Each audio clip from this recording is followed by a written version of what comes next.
Hey folks, this is session 11, and we're going to learn BDD, how to pass data through feature files. We're also going to use screenshots in our test cases. But before we move on, I would like to go back and just look at the homework assignment that you all had. Kind of review that to see if you were able to do it. We have a student who was able to work on it, so we'll share that, and then after that we'll move on to session 11. And the homework from last week was something same that we have done before. It's just putting it into the BDD format, creating a new account. So you probably have code, you just have to copy paste code, write code in the right place. That was basically it. But even when you did that, that shows that you know how this how the framework is working. So all right, Anup, I'm making you the presenter. And even though my computer is using as a microphone for you, if you speak loud enough, online folks will be able to hear. So you are the presenter. You can go through the code first, how you set it up, what you did. There's any strategies you found helpful, you can share that. And then at the very end, we can run it and see if it runs. If not, we can check to see why it's not running. Okay? So here I have the project. It says like BDD, the framework with dynamic web table, and here I have created a page package, and I have YouTube package here, and then I have created a features file and runner package, features package, and I have step package here. In the step package, first I want to show you the features file.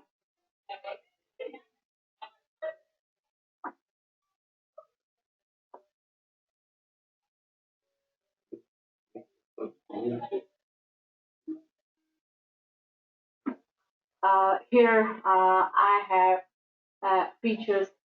It says like, as a user, I want a list account page so that I can manage the account. And the scenario is users should be able to manage account given a valid user.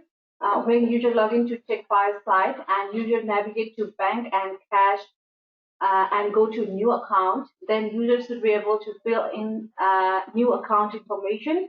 When users submit the account, then success message should appear.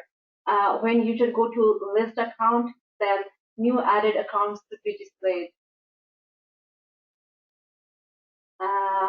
For this, I have different classes like login page, new account page, site navigation, list account page. And here's my code.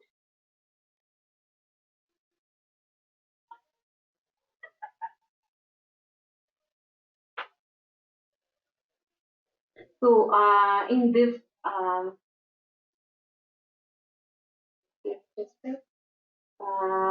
for given, I have this code for second test case frame. I have this code. I call browser factory to start the browser, and then I went to login page. Doing good. You want to lower the bottom screen or minimize it? There's a minimize button on the bottom screen as well. Yes. Pull down. Great. It was working fine at home, and I don't know why it's showing error now.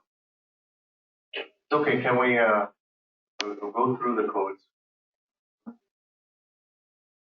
And after this, I went to the new added account, new account page. I fill up the form here, and then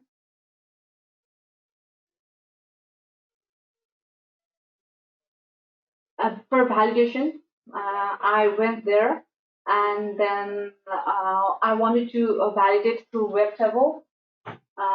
The code is start from here for web table, and I called several code from list account page.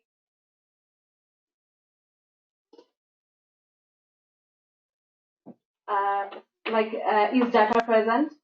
I wanted to validate if that enter name is in that table or not.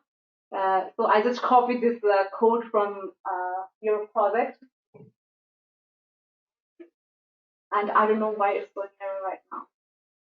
Anyhow, over.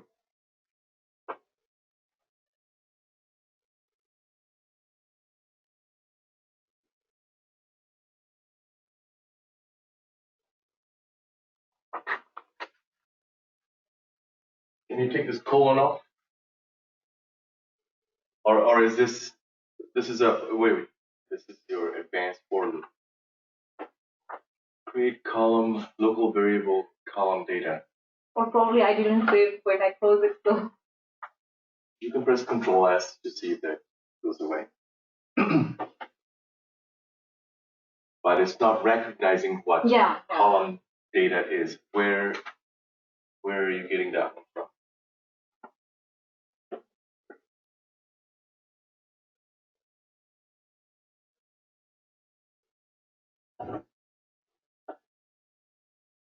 And also not recognizing expected title, probably because it's in a local method. I think I messed up. Probably it was working. Yeah. When I closed the Eclipse, I think I didn't save it. Probably it got deleted. Yeah. If you didn't save it. Let's go back to the feature file. And again, good job that you went this far, because if you didn't, then you're not up to date and you're going to struggle. So just going here, and success is not about your test case running. No. Success is about in the class whether you're trying. Because as you try, you're going to get into some issues. As you see those issues, welcome to our life. Because this is what we deal with on a daily basis. I don't write test cases and they run right away. Never. There's always failure. Some things I didn't think properly, some logic that I didn't grasp properly. I'm always running, fixing, and then all the way at the end, okay, hands off and it's working. So nobody can write code all at once and then run and it pass. Never. Okay. I like this. And this was about adding account, was it? Or adding account and validate the account. Okay. So I do want to fix a couple of things here. Sure, I want that. But take this as a learning experience. But I do commend you that you're probably one of the few who went this far. So take this as a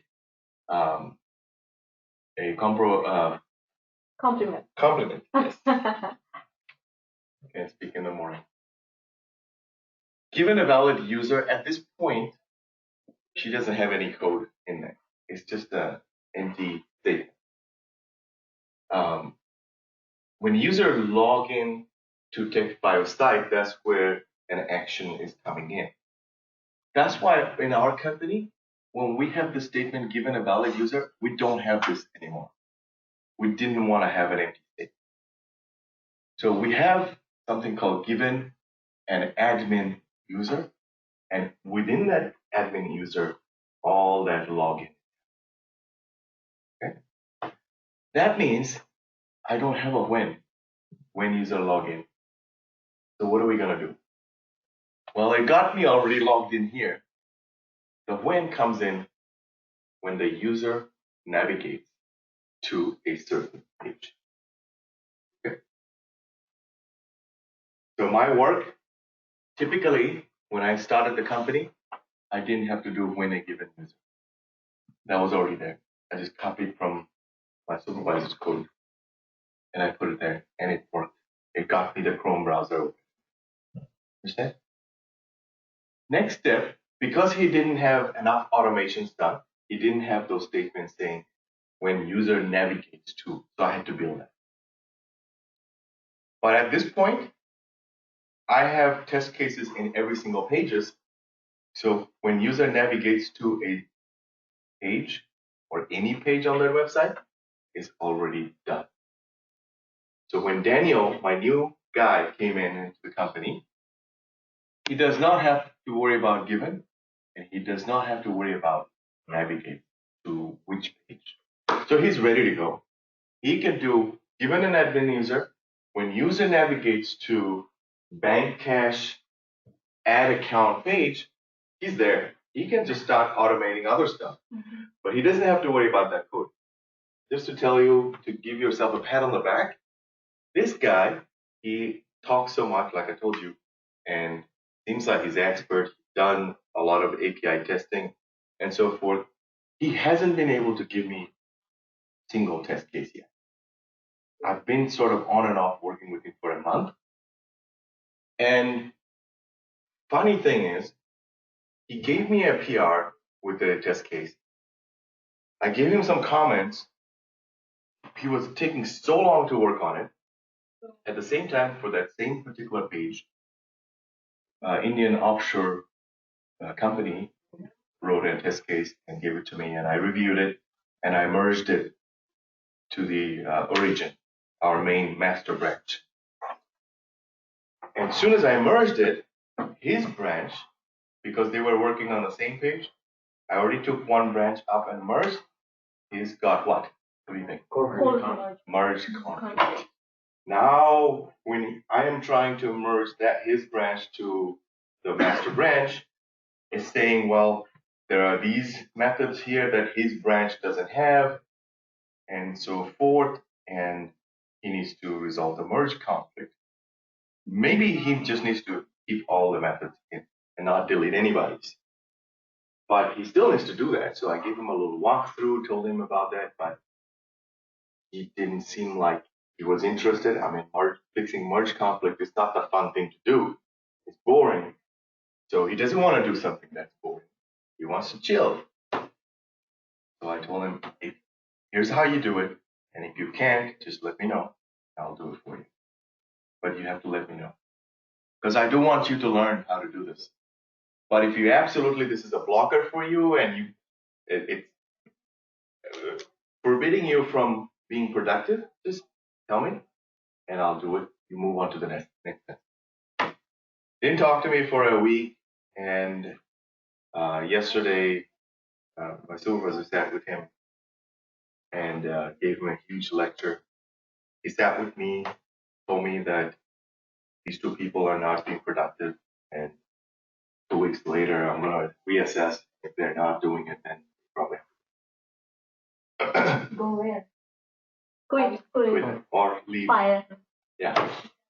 So anyway, I think he got a little nervous. He gave me another PR, and he was making mistakes in these two statements, and this case is not running. And I'm like, how could you?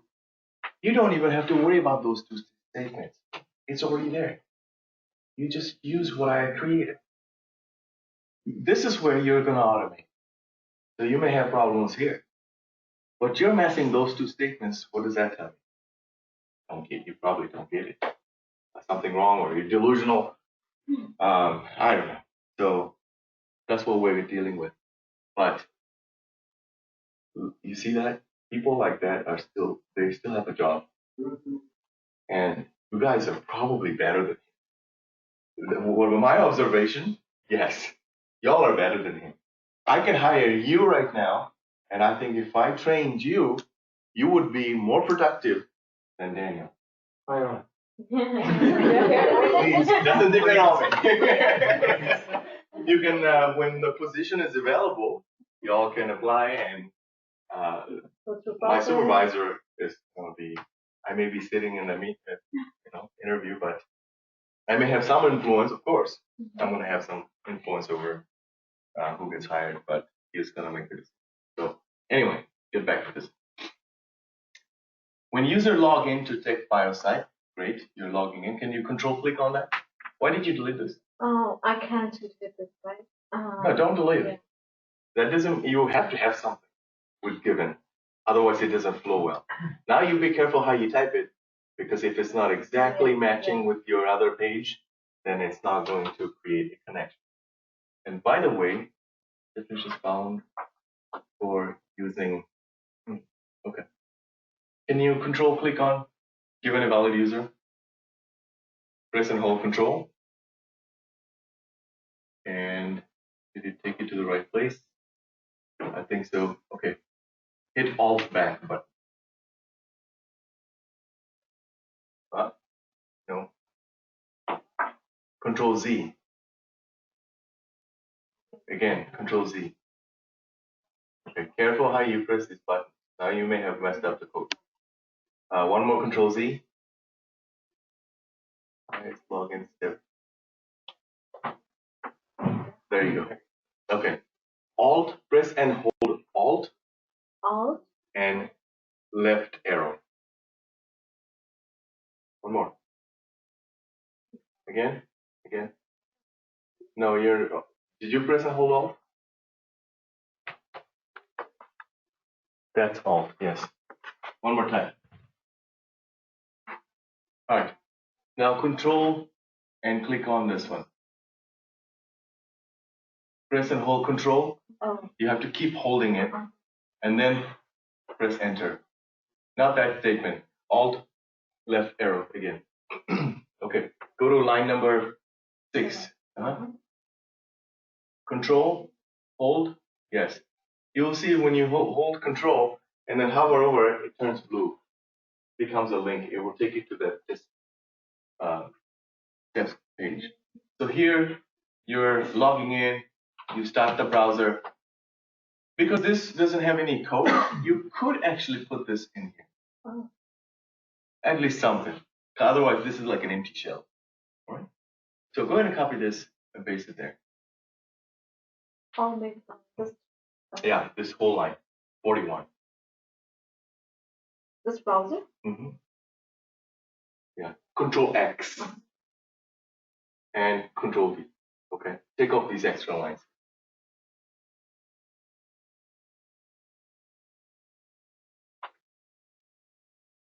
Okay. Careful. And everybody, get yourself a mouse. A wireless mouse. You must have that. All right. Don't need a line here.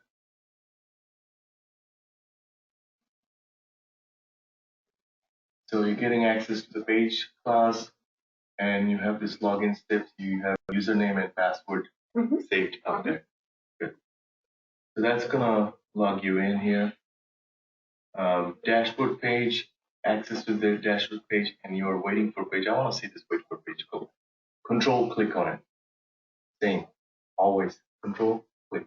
This is like an elevator taking you to deep inside the code. Here's the wait for page code. There she's instantiating the WebDriver wait. Wait until expected conditions is, you want to read this part. That matters. Visibility of element located. So that's the element. It's going to wait for the visibility of that. Very nice. Alt, left arrow. It's going to take me back. You don't need a space here. So take off that space. All right. Alt, back arrow. It's going to take me to the feature file. We're down here. Now, control, let me see. And user navigates to bank cache. When? This is very nice. when and this is still action. User navigates to bank cash and goes to new account page. Don't change any wording. Okay. Yeah, because if you change here, you'll have to change there. Control click on that.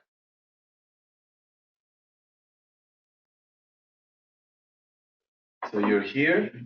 You got access to site navigation page. Site navigation dot go to new account page. If you remember this method, if you control click on it, it does two things. What? It goes through that method. Control click on that. Site navigation. Yeah, and then it clicks on bank cash module, opens up the module, and then new account page comes up, clicks on it. So it does two things. One method does two things. All right, Alt back. No need space here. So you're so far so good with this code. Alt back. Then user should be able to fill in the new account information. Can I see that code? Alt click, because this is a validation, correct? It's a then statement. Then statement means validation. So I want to see if you are validating something here. You got access to new account page. 5 seconds, wait. Might be a little too much. New account page dot fill in the new account form. That's action. So then would be for validation only. So alt back, let me fix that.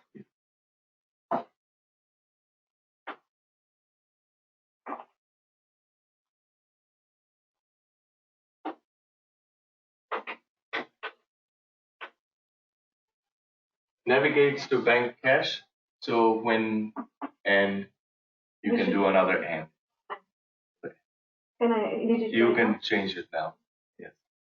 Change that to an and.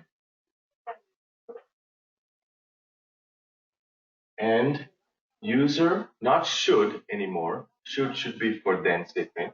User, give me a statement. Will be able. Not able. Will be able is kind of like validating. But what is user going to do now? Just fill in your Insert. Give me a verb.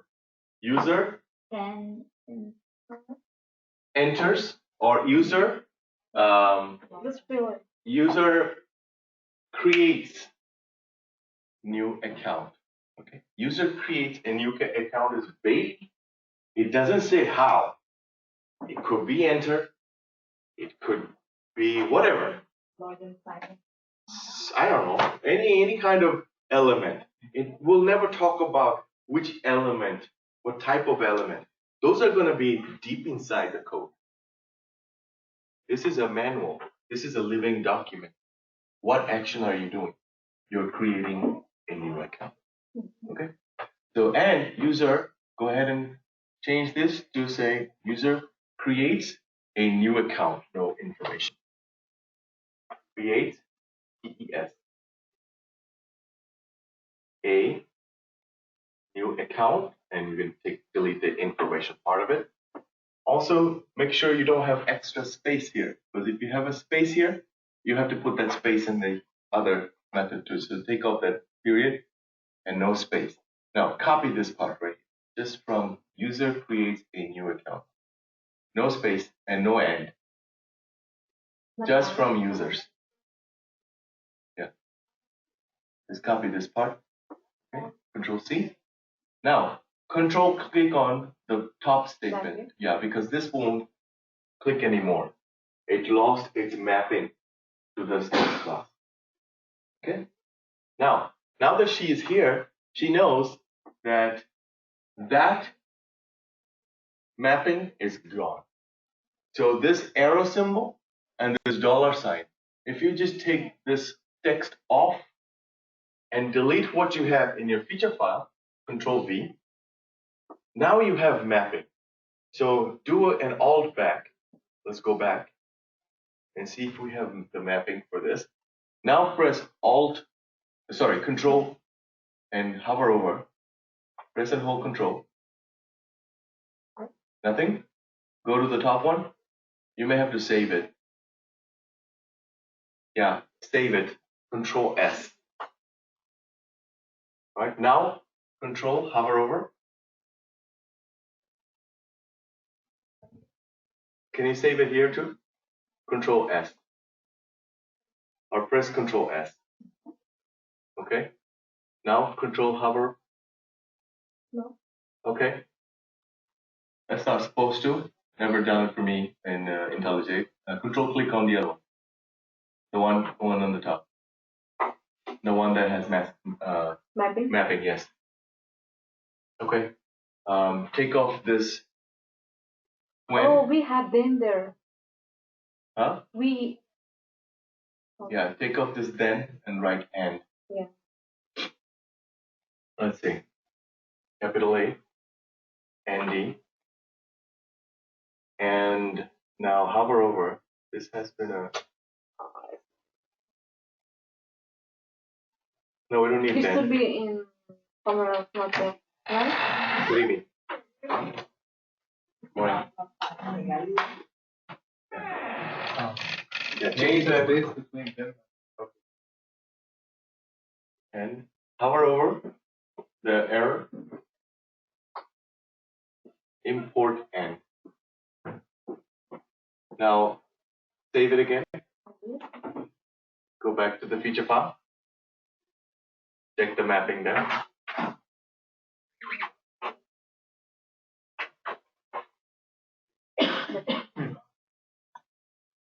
Okay, that's not a problem. We can figure this out. Don't worry. I mean, there's always a way.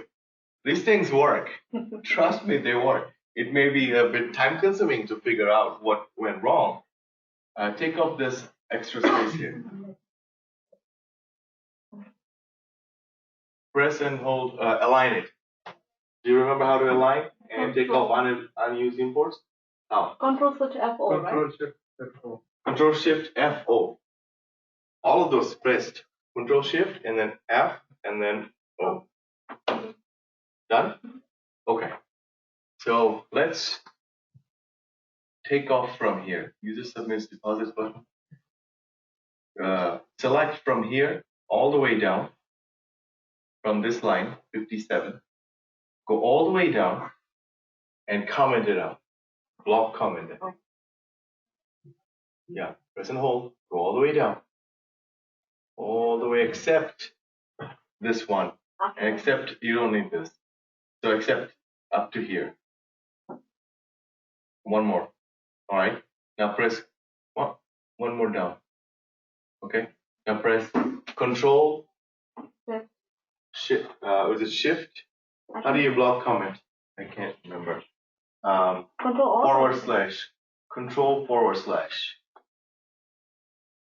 That got block commented. Okay. Did your error go away? Control S to save. That error went away. Okay. Can you close some of those pages we don't need? Okay.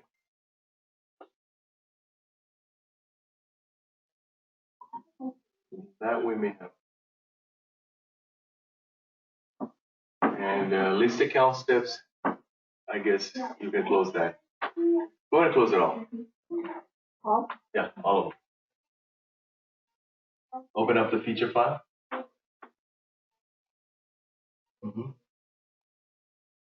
Yeah, open up that one.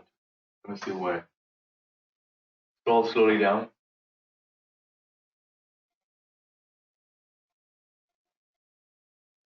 So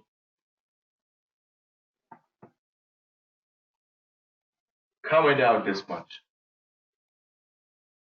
Just the body, not the whole thing. The reason I'm doing that, if you don't comment that part, only the inside of the method. From 4? Only from, 4. Why? Because if this method is being used somewhere else, it's going to throw an error. But if you comment the inside of the method, it's not going to mess up anything. Whoever's calling that method is going to call. Method is not going to do anything. These are the action part of the method. This bracket. Yes, because you are supposed to comment out the entire inside, so which includes all the way from line number 89 to line number 90. So do it again.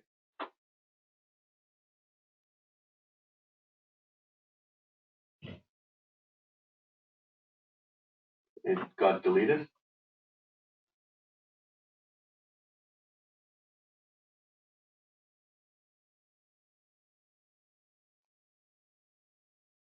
Okay. Close and cover. Not the. We need this one.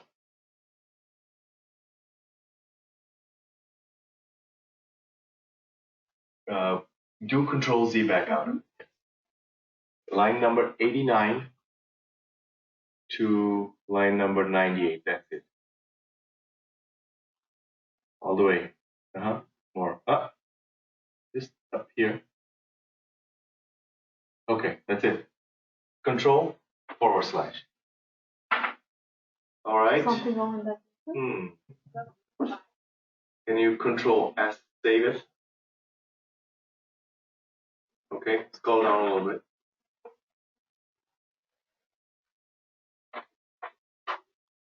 Hover over.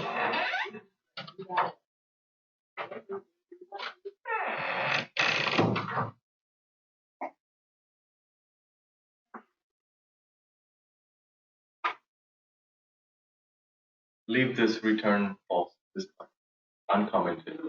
So just select this part. Don't, not like that. Just here. Just select this line? Yeah, just return false right here. Only return false. This part. The method is asking for a Boolean return. We have no return. Not that part. Just this part. 2 words. Return false, including that semicolon. And now press Control /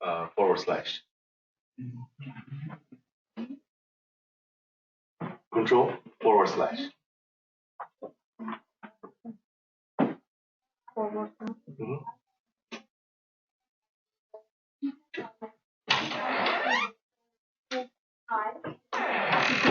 Not working? All right. Put your cursor here, on line number 97. Hit enter. Right, return false. No, just type in. Type in return false. And semicolon to close. Okay. Control S. There you go. This is your starting point to work on. Now your error went away. You resolve your errors one at a time and try to see. You did press something that collapsed all these methods. You can open it up just by pressing this plus signs. This will open up these methods. Go and do that. Yeah. Open this up. And we're going to go ahead and run this much and make sure that it is running. So go to your feature file, right click on your feature, right here. It's already open. Right click on the feature. Yeah, just the body, this text right here. Right click anywhere here. And go to run as. And run config. Why? Okay. I did config. Clean and install. Have you done that part? Yeah. Okay, just can't close this up. You don't need that. Hover over, open up this runners class.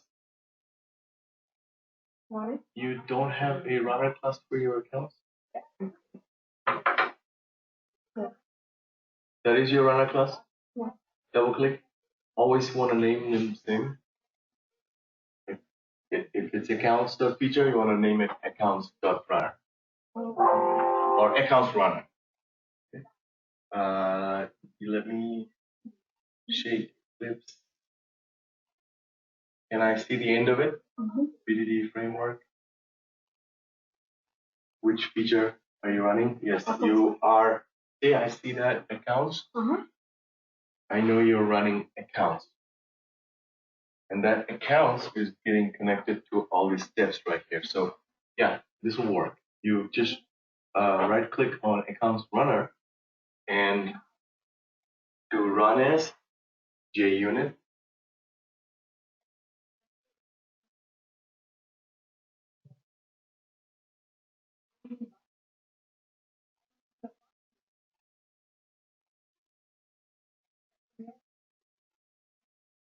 That was a 5-second wait. That's that 5-second wait. And then it took you up to here. I don't think we called that method of entering information. Close. Open this. Yeah. This part right here, console. Can you expand it? See the window?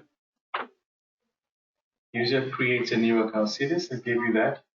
For some reason over there, it wasn't able to connect.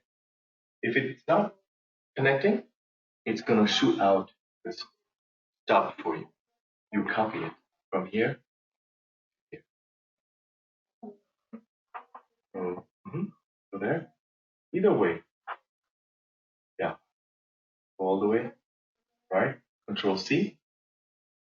Go to your steps class, which is not open right now. List account steps. Bring this down.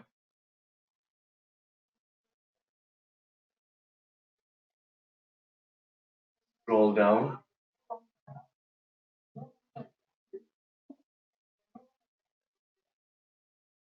Somehow this is still there, right? Didn't see. That's okay. Click here. We're going to put it right here. So click here. Enter. One more time. Enter. Control V, paste it here. Delete Okay. Don't delete it. Take this, delete this part.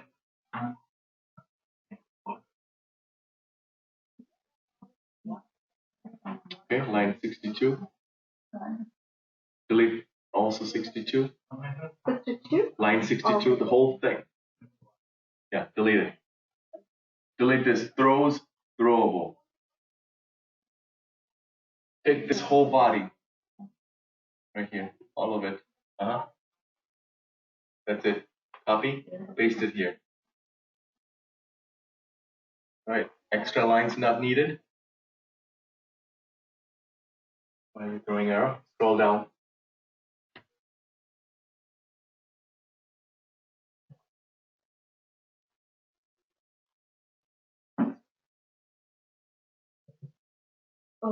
Add throws. Go and do that.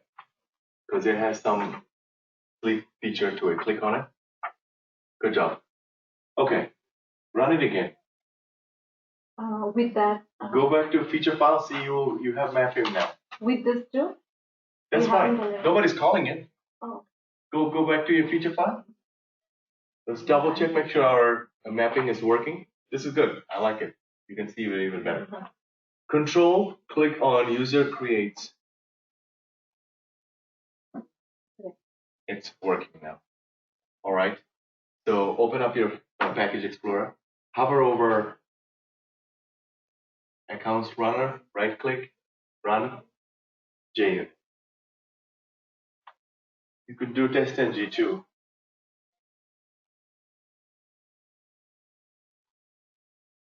That was a 3-second wait that you didn't copy paste, so it could break for a little bit. Some data. Yeah, if you put back that 3-second wait, then you would have had some data. But this is good. You got your starting point, and you can carry on and finish this by just kind of trial and error, going back and forth. And I'm going to leave it at that. Let's do 10 minutes break, come back, and I'm going to show you how you can pass data from your feature file all the way in and possibly automate this one or whatever you want to do.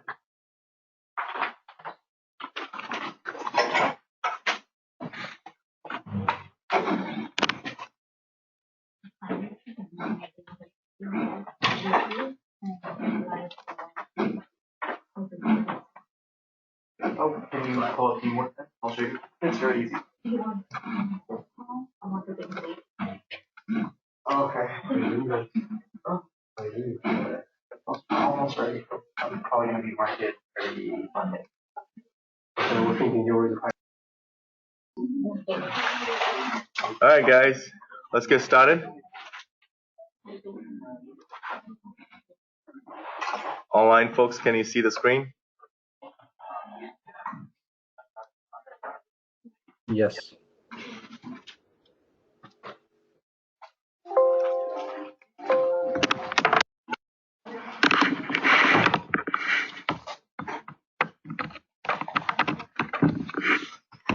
Let's clean up the mess from last week. We had some mess here. Didn't finish this test case.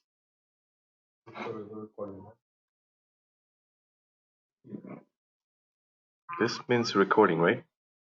Yes. Yeah. Well, so we had a feature file with valid users should be able to log in. Then we did this part and we didn't have code for it.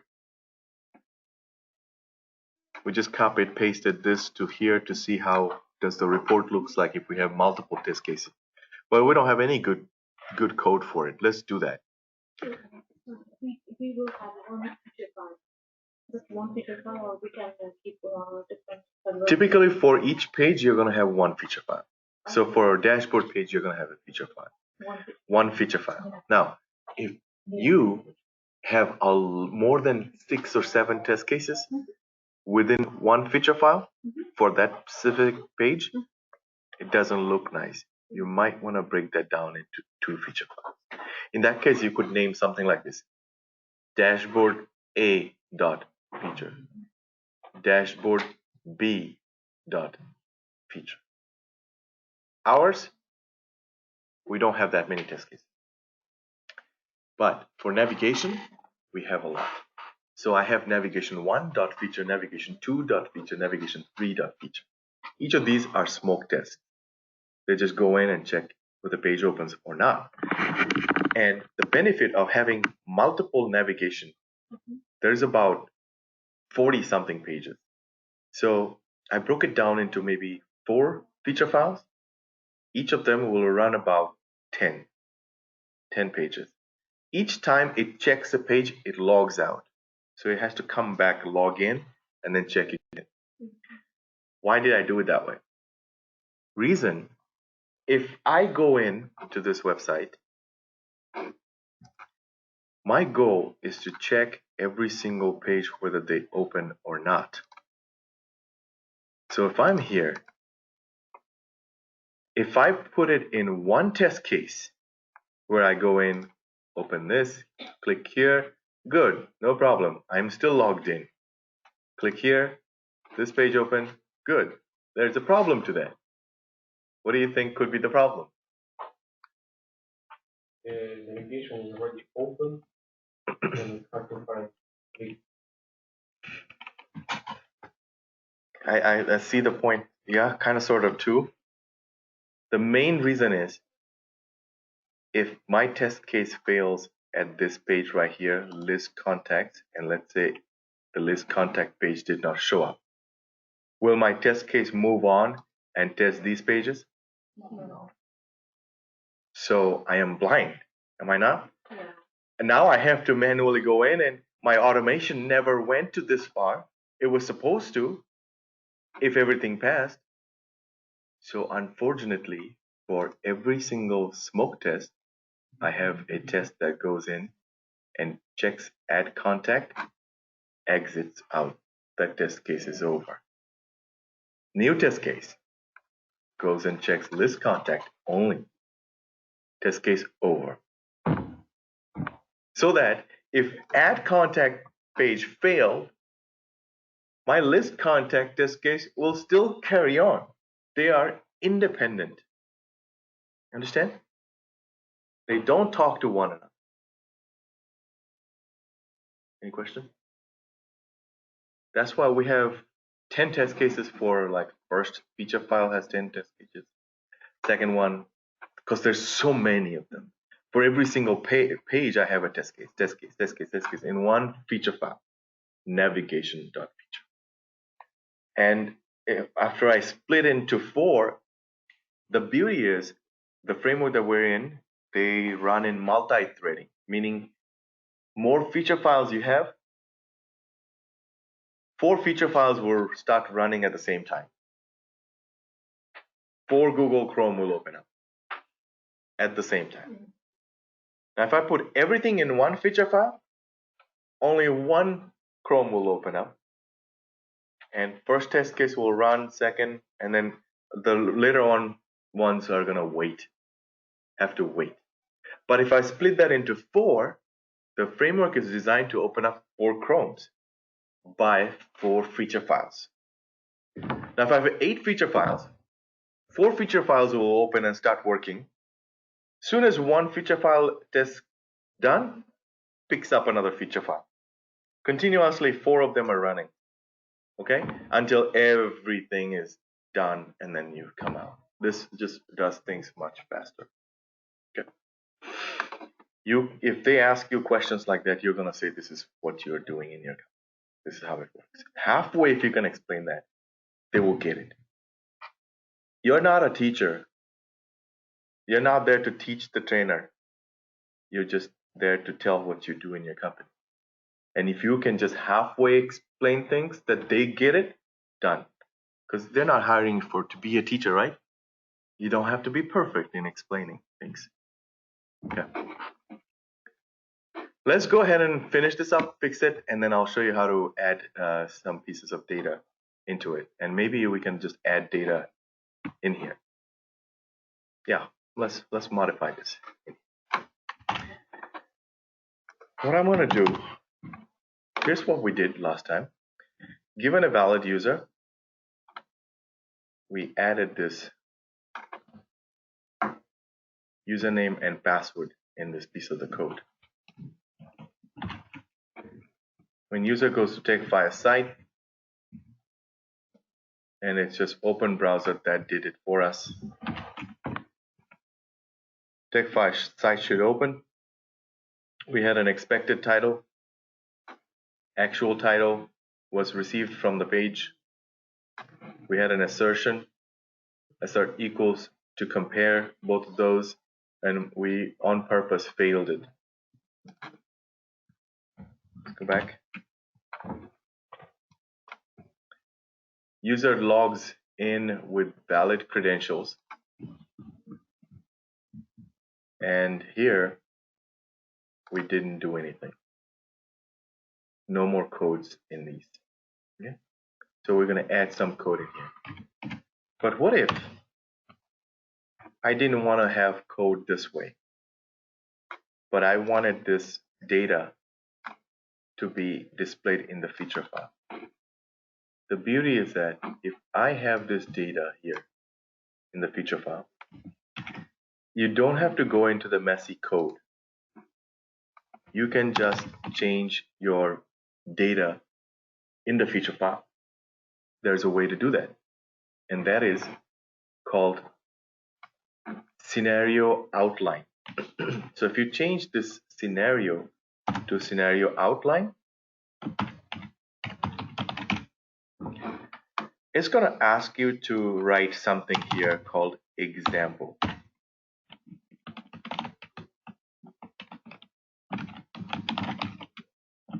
With a colon. Okay. And you need to put this weird symbol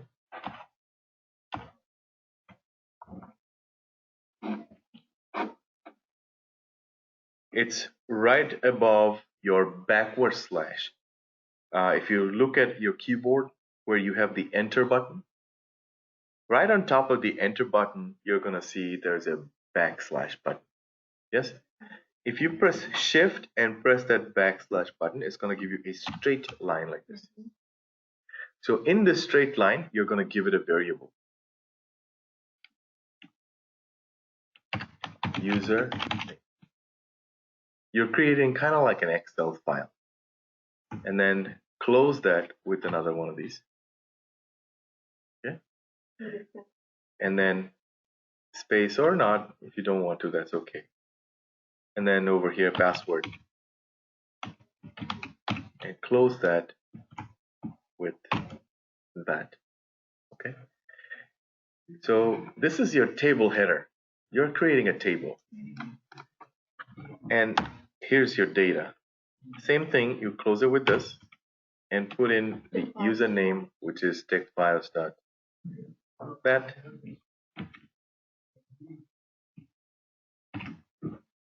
Okay. To make it look pretty, I'm just moving that to the side. And in here, same thing, that, and password, that. Okay. And I don't need this anymore.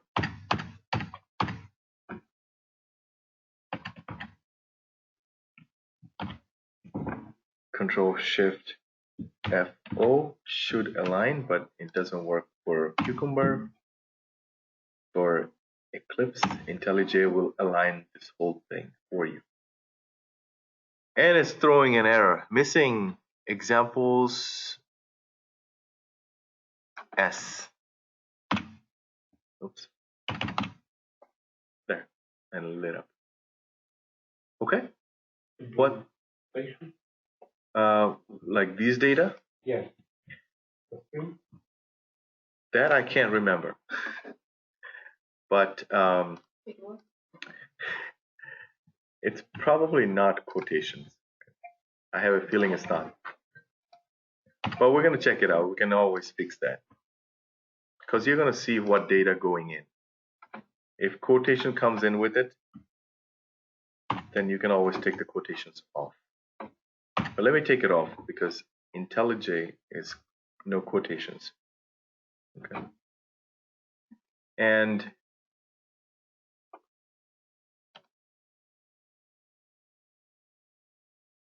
that's one way you can pass data. Okay. How? This variable, if you declare it somewhere in here, let's say username, and this variable, you declare it somewhere in here, you don't even have to say what. If you say password, this password will be picked up from here and taken through this and go inside this method. It will come here and sit right here for you, right? And you pass this through here. I'll tell you about that in a little bit, but just want to show you what are some, in a higher level, how this data goes in.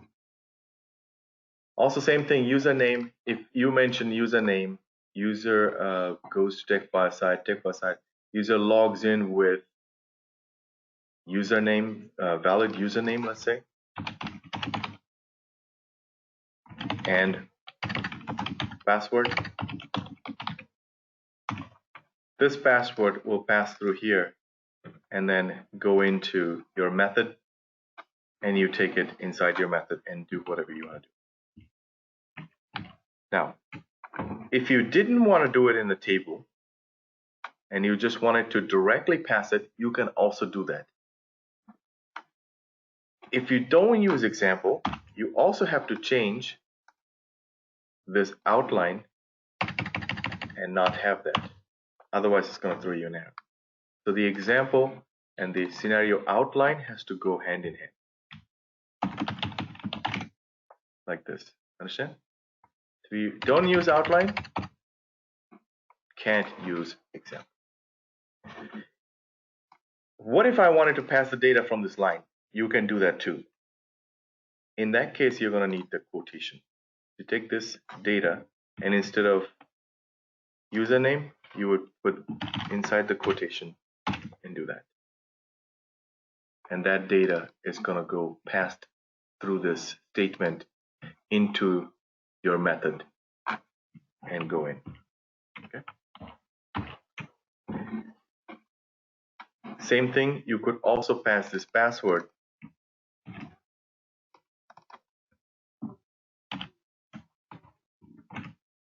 and pass it like that. Okay. I have some examples done from the previous session, and I have the code. So I would like you to go ahead and download that, clone it into your computer. So I'm going to give you instructions on how to do that right now, and follow along, because at the end of the day, if I don't have enough time, then we may skip this, but this is more important than that. So go ahead and open up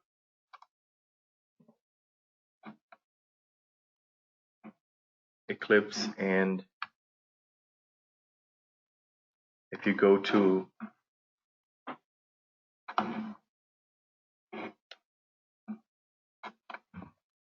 Weebly, I have it open already, and go to session 11.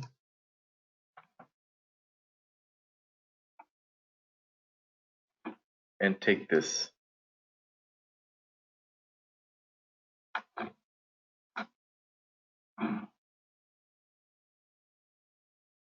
Someone online, can I walk you through this? That way, if you have an issue, I can also resolve it. Any volunteer online?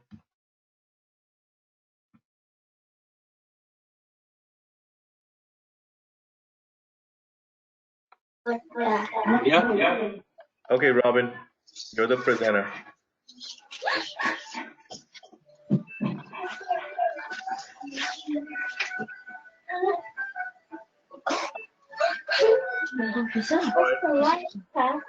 Go to Google Chrome.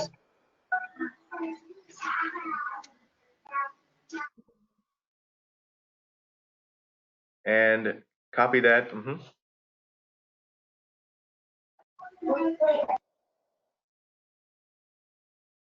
And if you want to copy that into a notepad, just in case.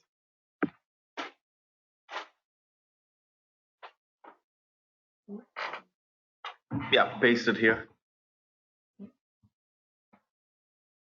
Okay, now copy this from the notepad. All right, and let's find out where your all your code is at. The way to do that is if you minimize this notepad and right click on your project, one of the ones on the left side.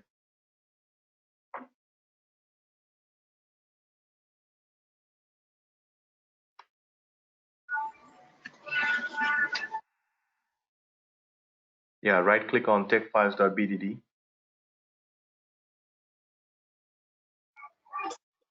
and go to properties.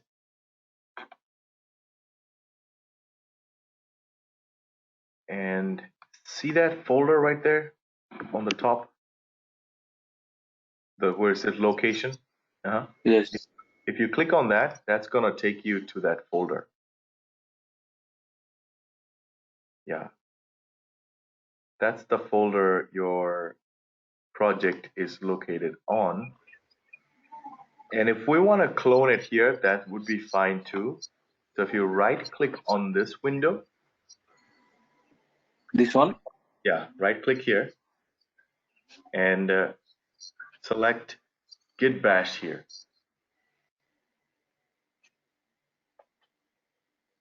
Okay, press Control plus a few times so your text gets a bit bigger, a bit larger.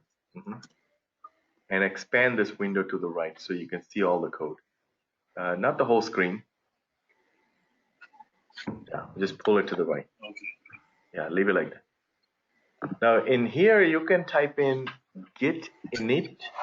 If you already have done it before, it's gonna say already done or something like that. See, reinitialize existing Git repository. So you have done this before, no problem, doesn't hurt. If it's the first time, it's gonna say initialize. And now type in git space clone space and right click on that cursor and click on paste and hit enter.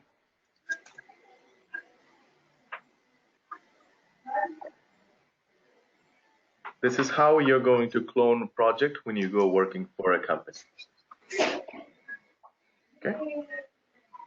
And now you have the project and you have to open it with whatever the software they give you. If it's an Eclipse, IntelliJ, they're all kind of the same. You can click, you can type in git status just to look at it. Actually, it's not going to do anything. Just X out of this one. Close out this window. Now, do you see BDD Cucumber Framework Advanced? Another project just came in. Yeah? Yeah. Okay. Now you can go inside it by double clicking on it. And this is where you want to see what's the status is of this. So if you right click on this empty space and open git bash here and type in do control plus, yeah, type in git status to see what it says. You're on branch called master, which is up to date with the origin, wherever that is stored, nothing to commit, and you're good to go. You can create a branch here. Okay, you can branch off right here, and you can start working on that new branch. Push it up, and then have the supervisor merge that to the master branch. Understand?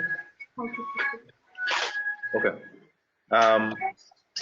Type in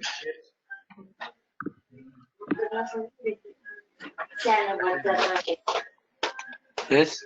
Robin, type git space checkout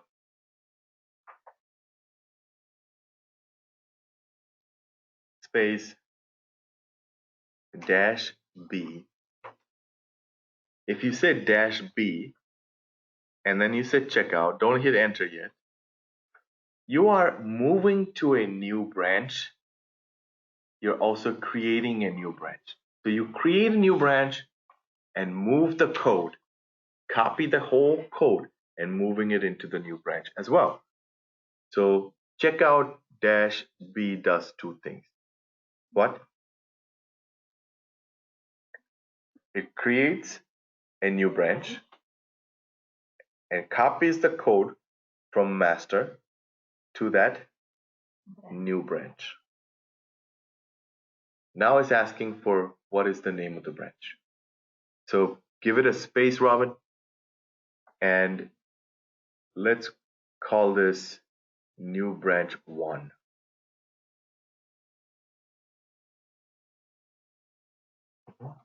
That becomes the name. Hit enter. Click enter. Notice it says switched to a new branch 1. Now type in, if you just wanted to see how many branches are there and which branch am I on, type in git branch. In your workplace, you're going to have to do this every day. This is a daily work. You got to check where you are on, where your work is on. If you get all messed up in here, then all this code is going to get messed up. Got to be very careful. It's invisible, but you know it's there. Now hit enter, Robin. This command is going to tell you you have several branches. You have a master branch, and you have another branch called new branch something, new branch 1. And because new branch 1 is green, meaning telling you with the star, you are right now on that branch. Okay.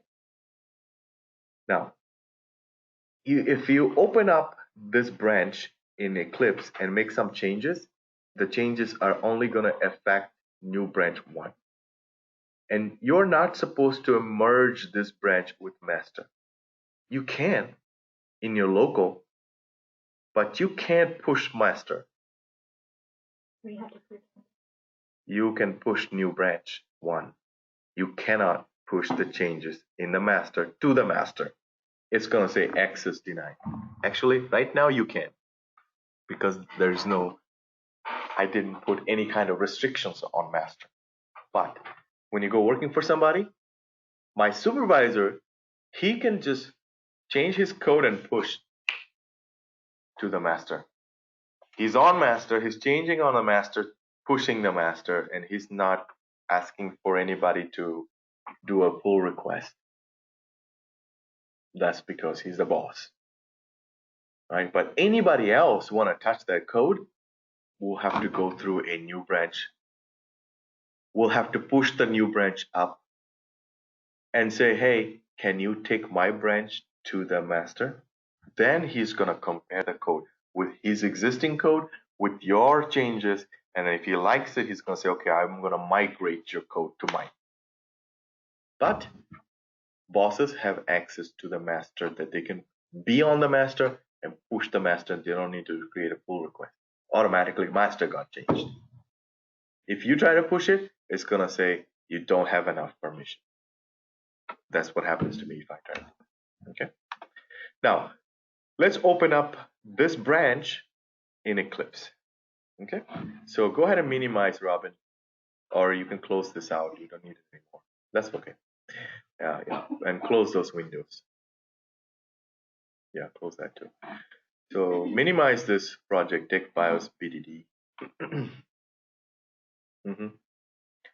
And we're going to bring this project in here.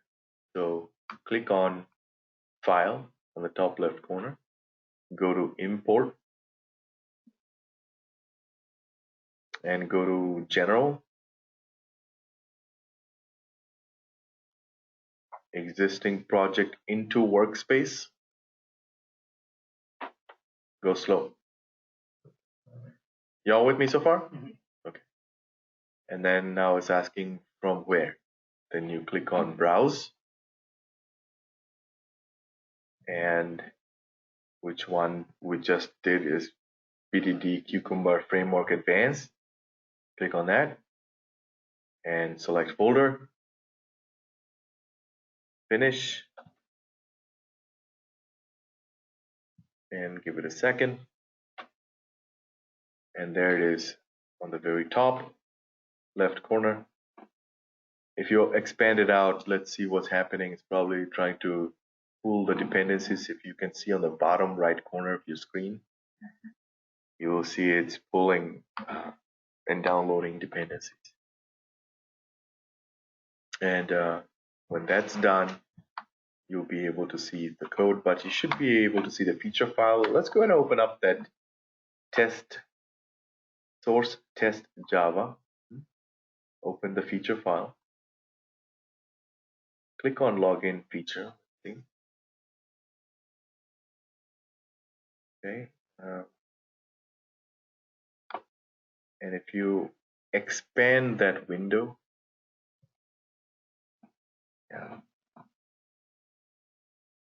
just minimize the bottom one. And also you can drag that window to the left a little bit more. Okay, these are commented out, but you can uncomment and run it. You have an example of each of these. Notice the top one, it takes, just like we talked about how it took techbios.gmail.com inside the statement. The middle one is using that example feature and taking data out of that, out of the table. And the very bottom one is just a copy of the top one. One is a valid user, the other is an invalid user, is a scenario.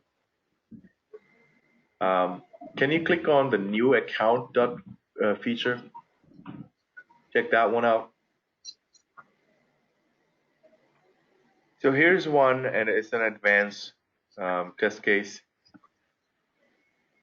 Let's go ahead and run this and see if it works on your platform. So if you just right click on it and run as, It will ask you run configuration. Click on that. May done it for the first time. And if clean install is already there, you're fine. If not, you can type that in and go ahead and run. If it didn't come, then it probably ran for you. If you want to, expand that console window so we can see a little bit more.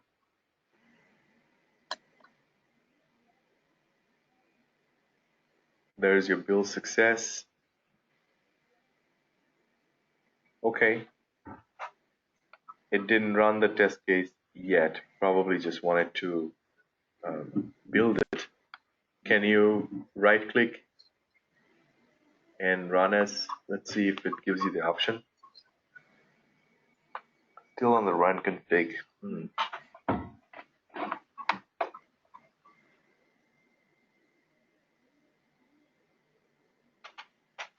Can I see your console? Expand it more.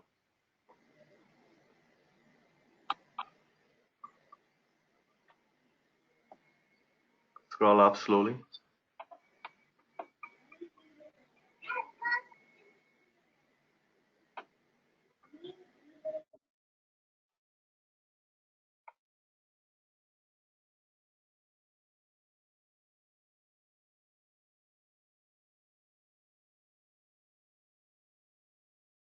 Okay, can you control click on one of these lines? I want to see if they're mapping to something. These ones? Those are feature statements. Control click on the feature statements.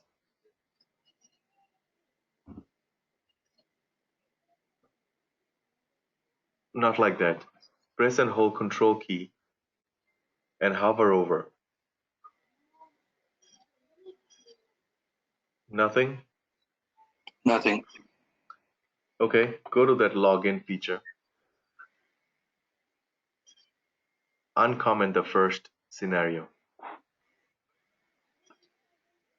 Same thing for y'all. If you control hover over, nothing opens. Okay. Maybe that was a homework that y'all had to work on. Okay, can you control hover over those statements?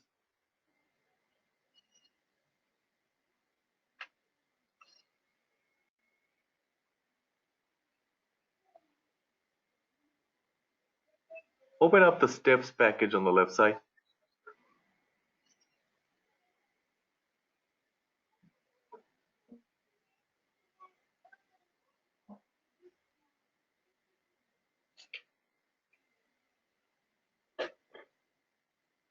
Okay, do this.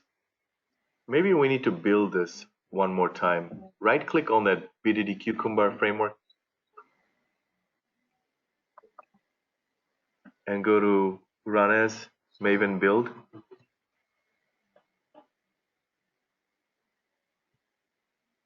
Clean install. Yeah. Save.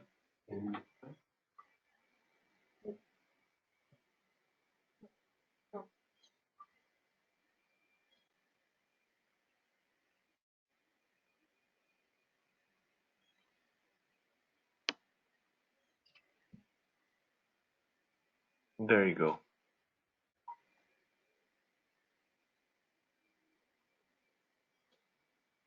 Okay.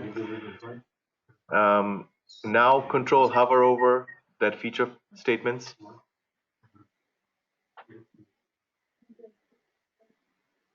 Not that one, but the login.feature.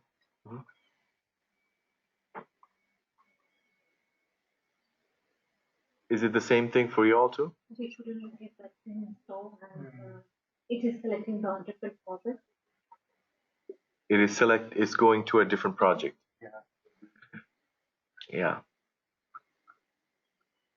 And I see the same project and it's still inconsistent. I see. I know why it's happening. Don't want to explain that to you right now. Let me see if I can avoid it. um, your runner class is not probably running this. So go to runner and go to login runner.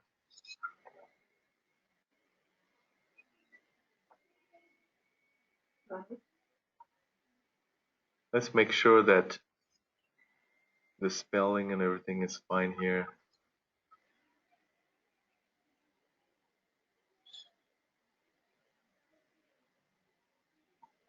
Yeah, can you run it again on that? Login runner, right click, run as JUnit test. I think it's gonna run now.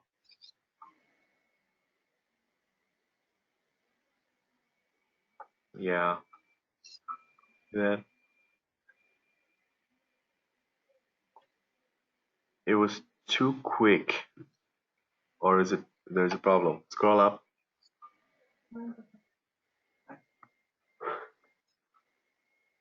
Scroll up. It's probably gonna tell you that Chrome driver is different version,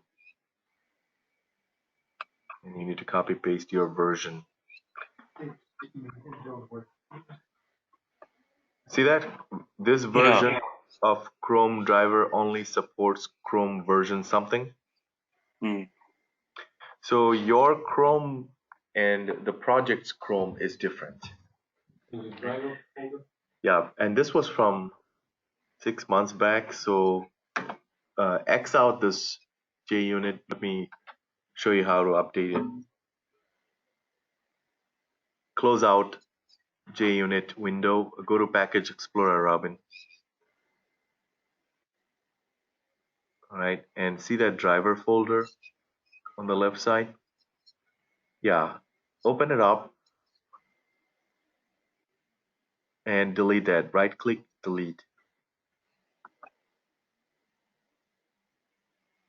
That's the Chrome that I used way back. So we can copy our. Yes, your Chrome driver you should copy. Go ahead and say okay. It's not deleting because it's still in the process of running something. Close all these windows on the, yeah, all of them.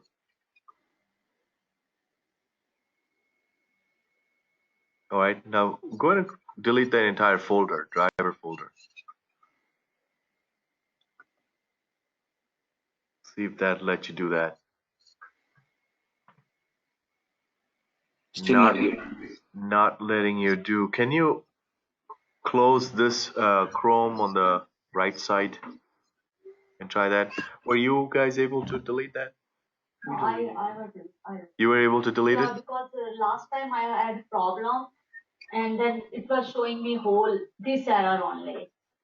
That's why I couldn't finish my homework. Then I talked with Enrico and he said to download Eclipse Neon. So I'm working on that one now. So, but if I can fix this one, Yeah. that's better because my all test cases which were passing, Yeah. they're failing now. Because I think because I'm getting Because this the Chrome. type of error only. Every now and then you need to check your Chrome version, and your Chrome automatically downloads the latest version. And if your project is using the old one, none of your test cases will work. So maybe that's not the reason because Java means Selenium was everything got failed and I got so panicked. And it feels like this. Typically, you will see Chrome pop open, die immediately. Okay, it opens but dies. And in the report, you're gonna see it. There is somewhere it's gonna say session not, yeah, that's what it was coming. And when I talked with Enrico, he said that I might need to, then I downloaded another one. But if I can fix this one, exactly, this is faster. Yeah. I don't know why it's saying that his Chrome is being run. I would delete this Chrome right here. See that? So I would delete that. I would just close this Chrome, close. Robin, close all your Chromes. It's trying to connect to it saying that it's open somewhere. It's not letting you delete it. So right click on your taskbar and, well, you don't have any. That's me. Yeah, I'm sorry. But Let's try that again.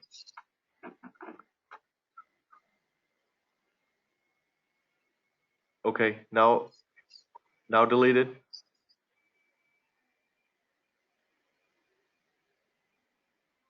Still not. Has it caught while processing the factoring delete?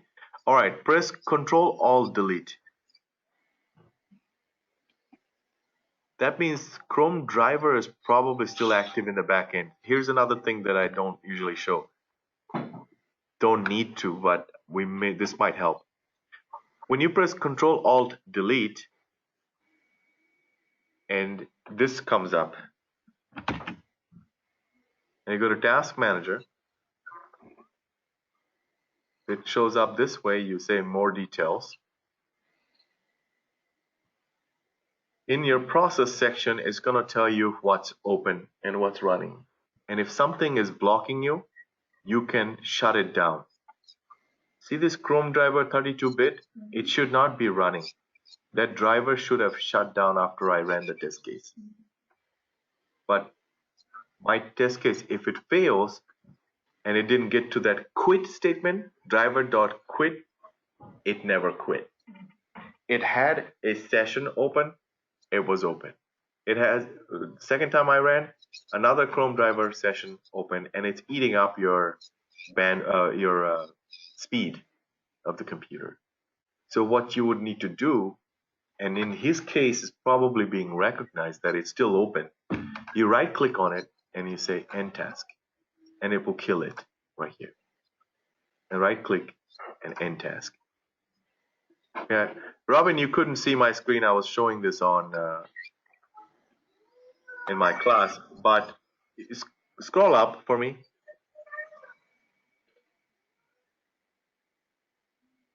All the way.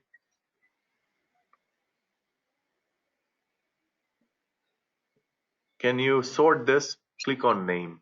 It will sort it for you. We want to see Chrome driver.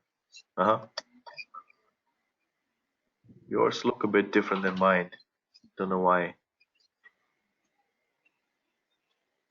Click on the name, not right click, but left click. See, it got sorted. Look at that Chrome driver. Do you see two of those open? Yes. Kill that.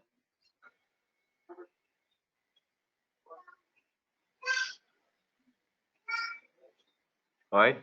Now close this window. And now delete the driver.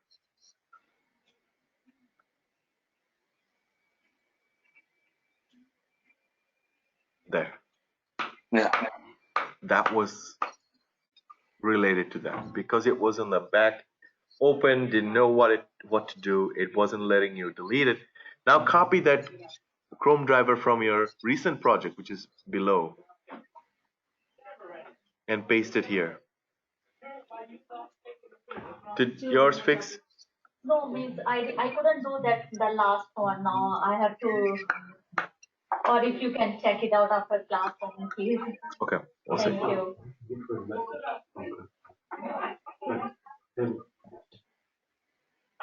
All right, that should do it. Let's run it and see if it works. Still didn't work? Did you save it? Okay, but did you paste it? Okay. Again, 0 still error, 0 step, 0 millisecond. Yeah, that's what I get too. All right, Robin, run. Let's see. Not that one. The login dot feature. Up. Login dot feature. This one. Yeah.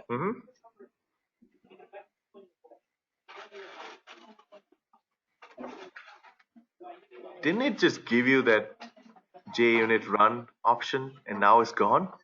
Yeah. Now it's gone. Why? Okay, run config.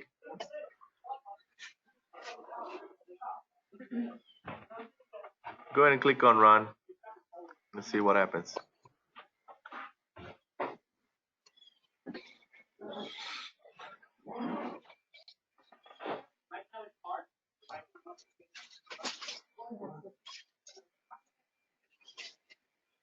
Still failing. Scroll up.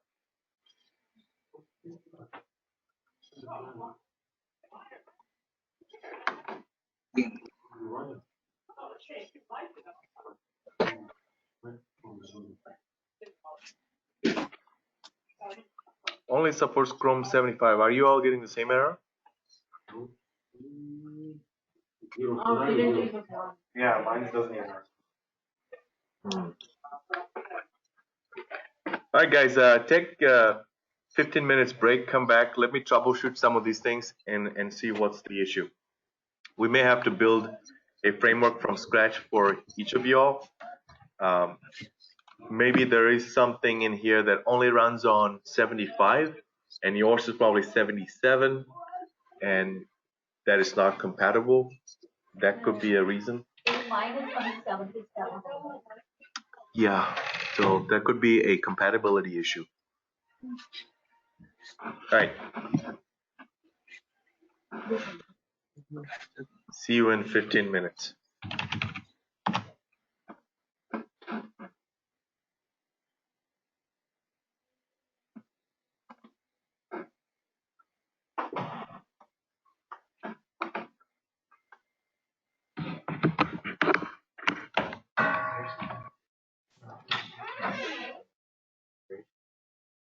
So like when I tried and I didn't do no, I do that. But what I do then, yeah. Are you able to run can you go there and then look for a bigger native build? Run that. And then maybe you do that. Try your breaker. And then clean install. Where you go.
Yes. All right, thank you, folks. Something is wrong. It's not running, and it may have happened that they changed some. They may have changed the dependencies that we've been using from way back, and I may have to change and get the latest dependencies. So this project uses older ones, and they may be compatible with something. So looks like cloning this project has become somewhat backdated, and therefore we need to do a complete brand new project, and I need to delete this project out because I can't use this for anything. So today's class, let's do this. Everybody together, we're going to build a framework, a Cucumber framework, and make sure that it's working. We're going to get dependencies from scratch, from Maven repository, making sure that we have the latest ones, that there is no bugs in it, and we're going to make it work. So no worries there. We have one student in class who doesn't have natural plugin installed. So online, uh, is there anyone in the similar situation? Maybe I can walk you through. You have to have something called natural. Hi, Stein. This is Deepti here. So I just cloned this project. If you go to session 10, follow along with me, and we're all going to build a framework together. Can you close the door for me, please? So, oh, sorry. What happened? It shut off? Oh, okay. So for you, first thing, open up Eclipse and go to Help. Mhm. Are you logged into meeting as well? No? You open Help, check something called Install New Software.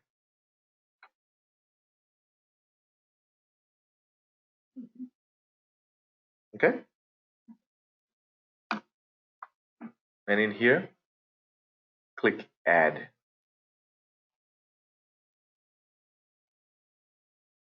Okay? In here, type in the word natural, Natural.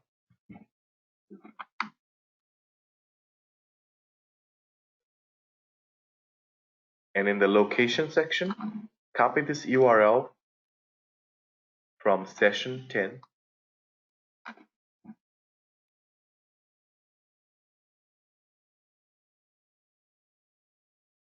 Copy it and paste it in this location.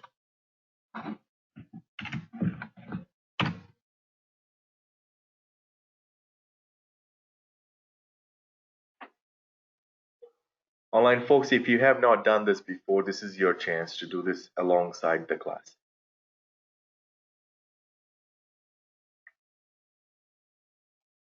Done?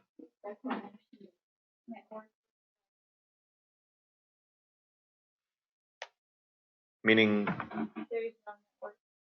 To copy the link. yeah? Your browser not opening up?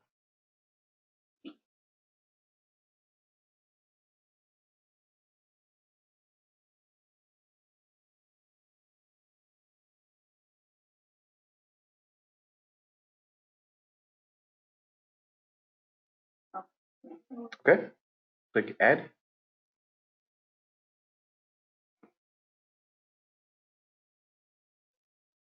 Did you get this screen? In here, select this checkbox.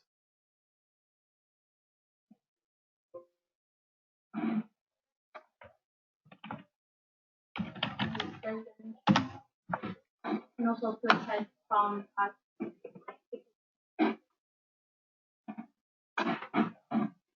Copy paste that again. You may have added a space, or this whole thing did not copy properly, maybe one letter missing. Those are some of the issues with that error. Otherwise, you will have this window.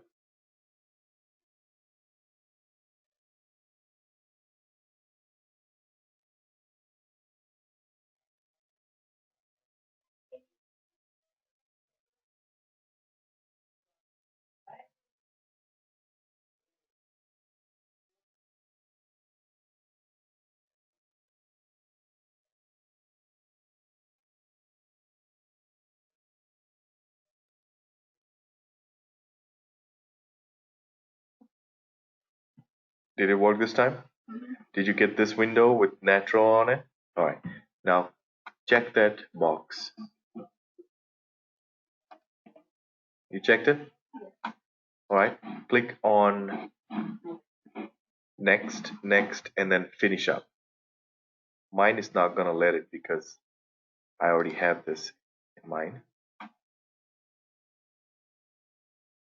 They're going to ask you to restart Eclipse, or also a window might pop up saying install anyway, asking you, do you want to still install it? Tell me what happens.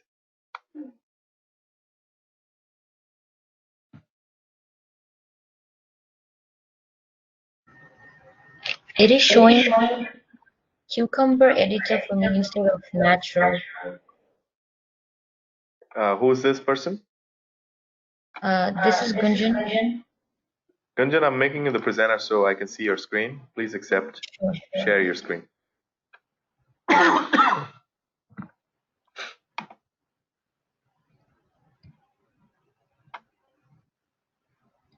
Did you get the request? Okay.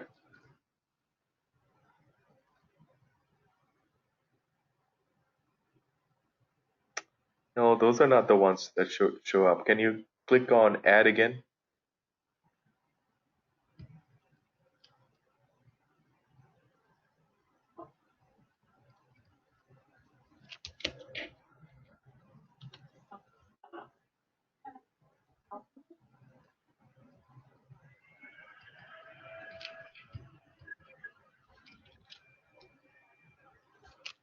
In natural.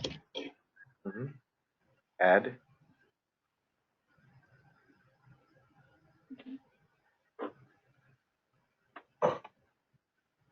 Yeah, that's weird because I've never seen that happen unless they have changed things. Go ahead and select all of them.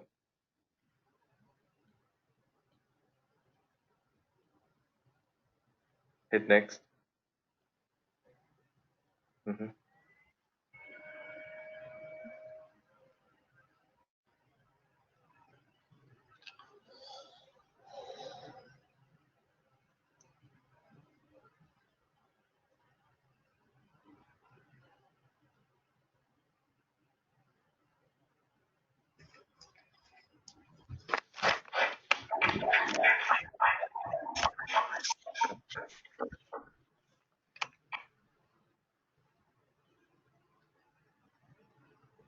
Okay, did you get to this screen in the class?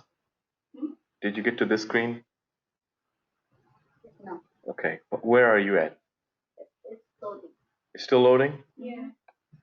All right, and Gunjan, you can hit next.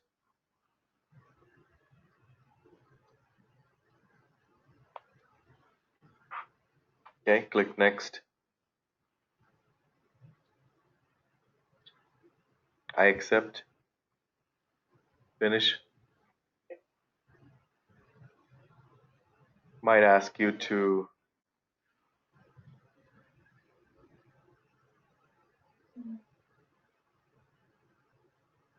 it's still installing software. You can see it at the bottom right corner of your screen.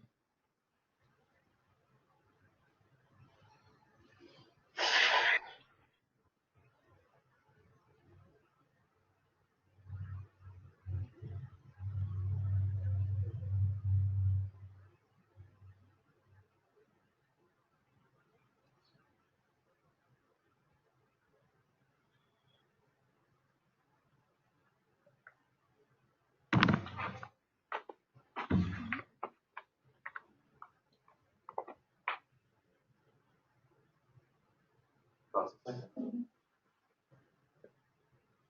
Alright, let it download first. What? Well, Downloading a lot of things, codes from online, gonna take some time plus through internet connection, computer speed, the factor. Well, so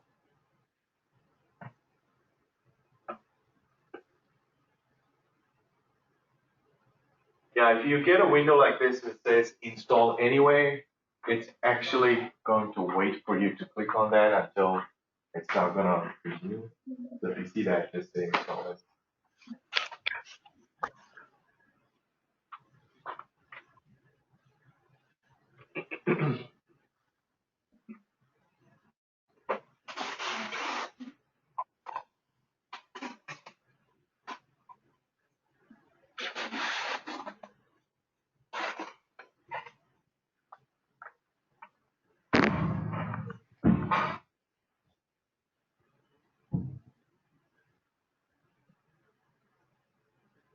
Did it finish yours, Kundan?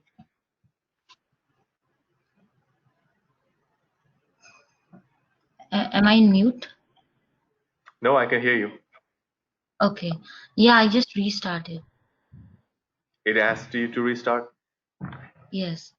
Okay, then it's most likely done for you. What about yours? Still loading? Okay, I'm gonna pause the recording. Let's give it about 5 minutes. Hopefully yours is gonna be done, and then we're gonna build a project. So to build a framework Cucumber from scratch, right click on this empty space, new, project, Maven project, next, next. Make sure this archetype quick start 1.1 is open, next. And in here, you can give it a group name. I'll say com.textfiles.qa. And artifact is your project name. I'm gonna say textfiles, all lowercase, BDD, dash BDD. Okay, and finish it. So that means I've already used that name up. Even though I deleted, that never really got deleted. So you want to change that to textfiles BDD dash advance. Advance. No, I can create. Try BDD. You can create? That's fine. That means you didn't copy it.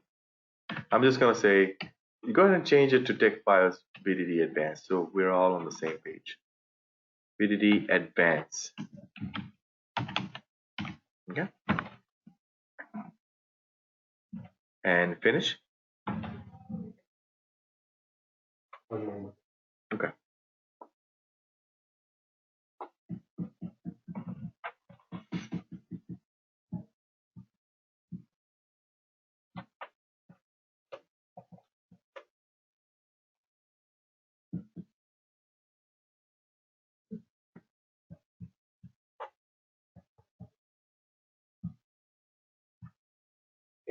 Okay.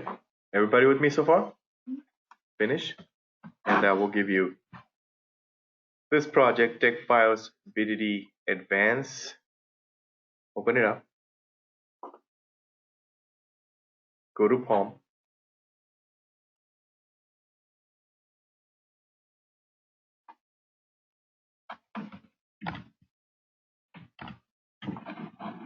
And go to dependencies. Just delete dependency to dependency here for JUnit. Right? Put a little enter so you have enough space here. Make sure you have space. And now let's go to autotechnotes.weebly. And over here, we're going to get some idea. This is session 10. gonna give you a list of dependencies that we're not gonna copy from here. These dependencies may have been too old. So we're gonna go to Maven repository and get brand new ones. So Selenium Java is what we need first. Open up another window, go to Maven repository, Google MVN repository, open up this Maven repository website. Gonna open up like this. In here, type in Selenium Java.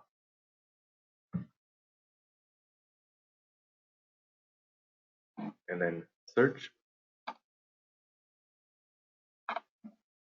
You want to select the one that says org.selenium.hq.selenium. That's their main site. If you click here,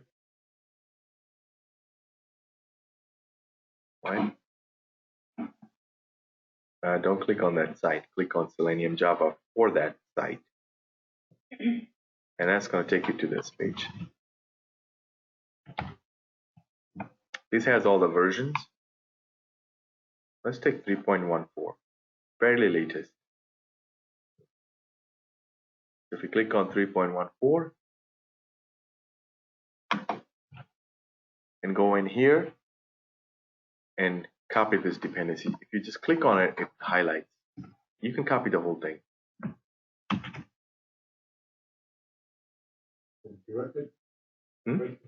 And Control C to copy and Control V paste here. This statement won't break anything. If you don't want it, you can delete it, but don't delete anything else.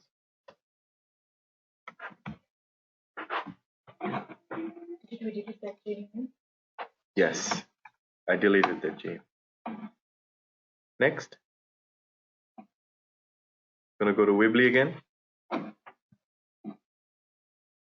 And next dependency is JUnit.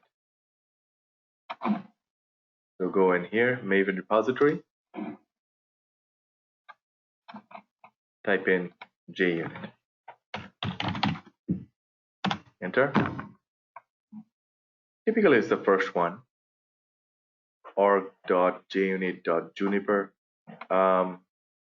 I don't think I took that. I probably took this one. JUnit, JUnit, JUnit. So select the second one, or in your case, if it's the first one, just select this one. JUnit, JUnit, JUnit. So go there. Open that up. Anybody needs me to slow down? Raise your hand. Raise your hand if you're with me already. Good job. And 410. Okay. Let's take 410. Version 410. Copy. Paste it. And we can take this part off. Not needed, but you can leave it there. It won't break it. Okay. Next. Oh. Sure.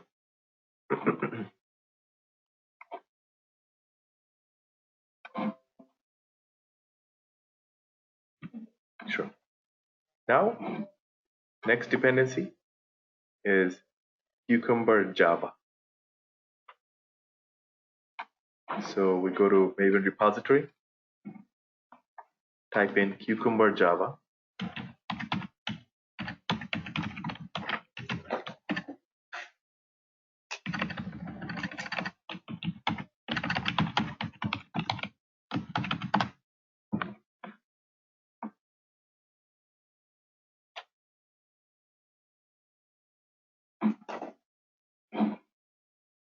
I experimented with some others, it didn't work well. This one you want to check, make sure that it's from info.cukes, if you pronounce it that way, I don't know. So looks like this first one, Cucumber JVM Java, is from that info.cukes. So click here, open that up, and I don't want to go as low. Maybe this is where our problem is. Take a look at this here. 1.2.5 is what we were using before. Oh, it is the second one here. 1.2.5. We were fairly late, it looks like. Let's just take 1.2.6. I make sure all of that matching. Cucumber Java 1.2.6. Type POM. I don't know if that had a type POM. It didn't have a type POM in here. Is that? So we want to leave it like that. Just go ahead and copy this.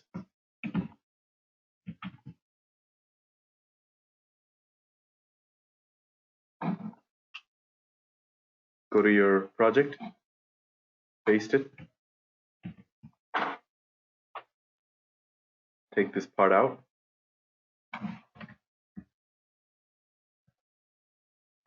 and I'm also taking this part out that says type POM, not needed.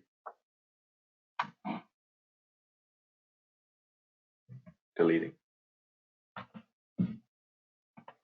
I also want to check this whether this scope test was part of that dependency list. So if I go here for that JUnit, scope was part of that test, so that's fine. Next dependency is Cucumber JVM depth.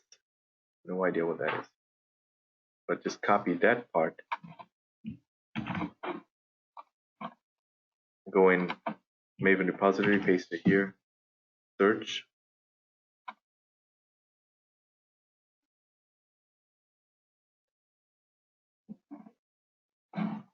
And I want to probably pick this info cukes.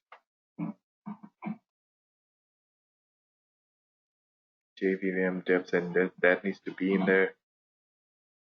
Double checking here. It was from info cukes, so everything is being pulled from info cukes. So I'll take this one, this info cukes. Click here. 1.0.5 is the latest. And in here, just want to make sure that JVM depths, everything is in here. Copy this.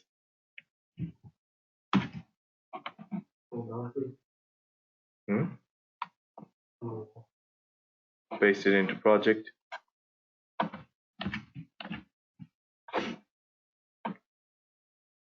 Deleting this part, cleaning up.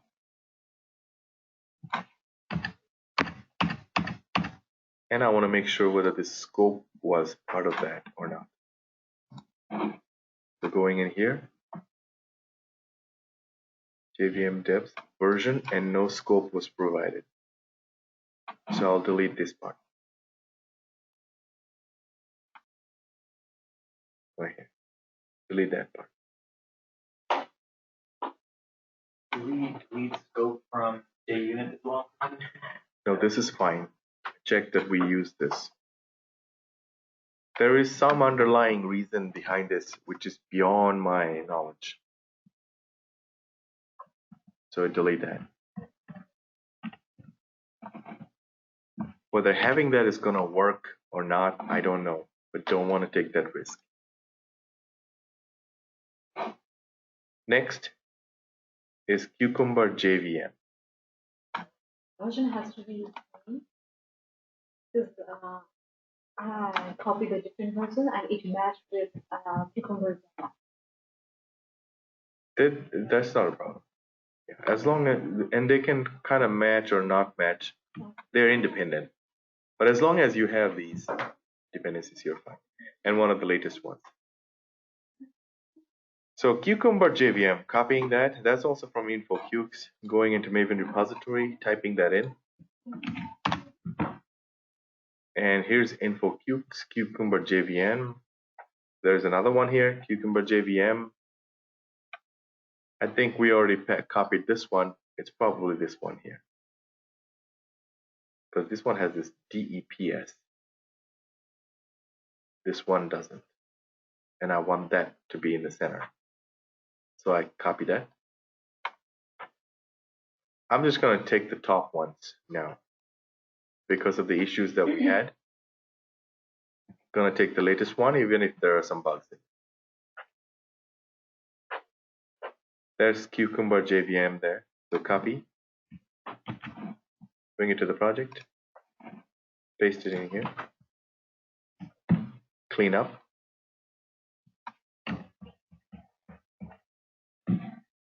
And I want to see if this type POM was part of it or not. So we didn't, looks like we did use type POM in here. So I'm going to leave it. Next one. Cucumber JUnit. So copy that part. Go to Maven repository. Paste it.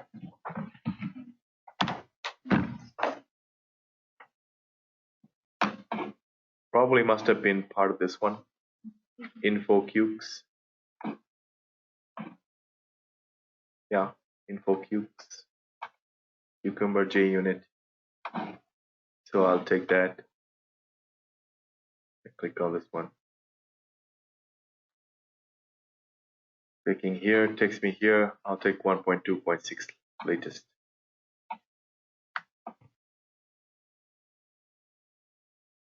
Over here, you can see usage. Nobody used this yet. Scaring me a little bit. So let's just take this. Nobody downloaded this one. Copy. Paste it into the project.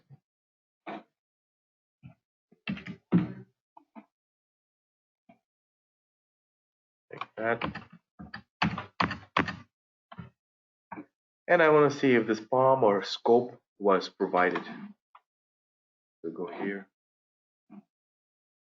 Cucumber JUnit.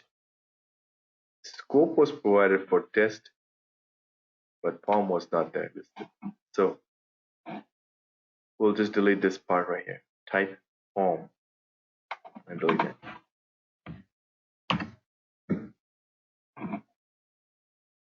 Let's see if there's any more. How many dependencies? There's a lot. This is nothing. If you go to a real project, it has probably 40 something. So how many do we have? You can count and let me know. 1, 2, 3, 4. Next 5. One, Cucumber reporting. 5. I think more than 5. Cucumber reporting. Go to Maven repository. Type it in the search box. Enter. And I'll see what company we picked this up from. From net.masterthought. Yeah. Net.masterthought.net. Basically, that's the company website.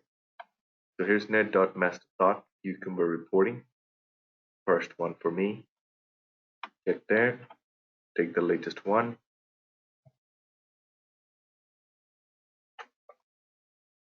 Recently came out. Copy. Paste it into the project.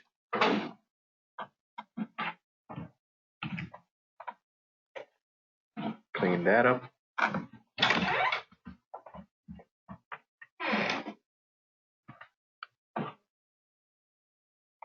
Okay.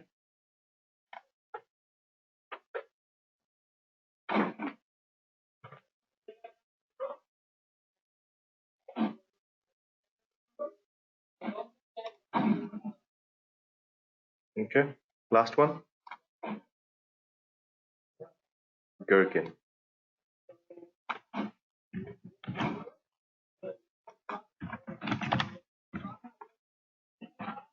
Since we picked all from InfoCukes, we'll just stick to it.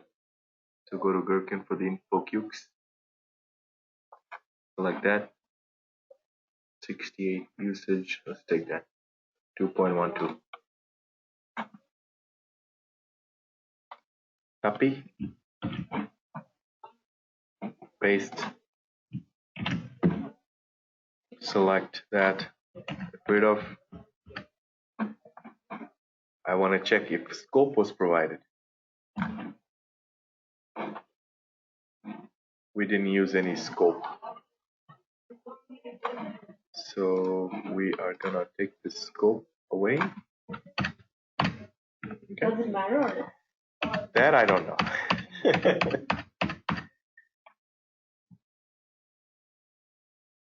And looks like we're so far so good. At this point, you can press Control Shift F4. The beauty of copying from Maven repository, you will never have error. You can delete all these extra lines that I have just to make it look pretty. Okay. All of that is good to go. So if I were to count, there's 1, 2, 3, 4, 5, 6, 7, 8. So if you have 8, you're good to go. Okay.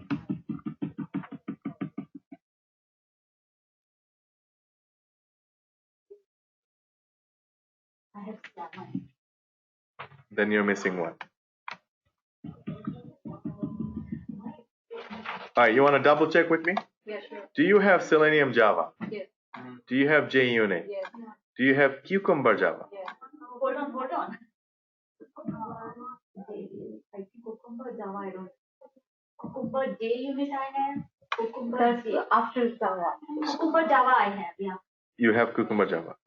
Immediately after that, do you have Cucumber JVM depth? Yeah. Okay. Do you have Cucumber JVM? Just Cucumber JVM.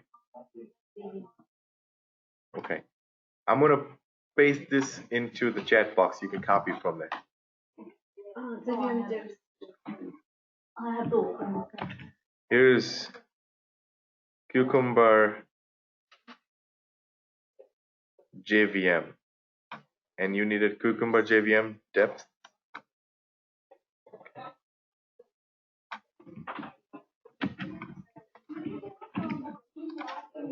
All right. So copy paste it from your chat window.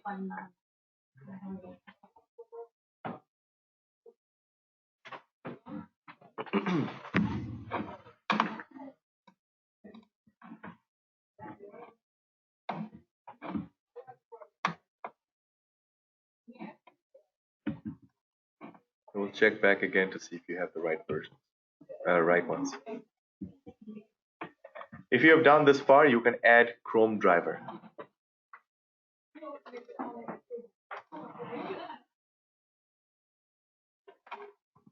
You can copy paste it from another project.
Yes. If you don't mind, can you send one more time, please?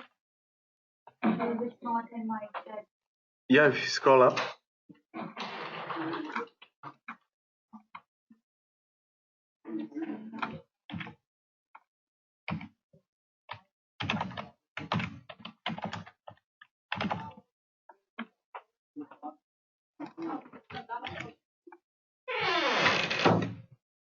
Do you see it?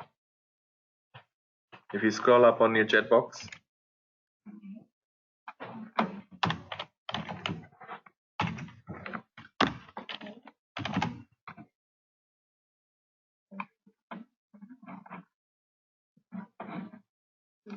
Which one did you need it?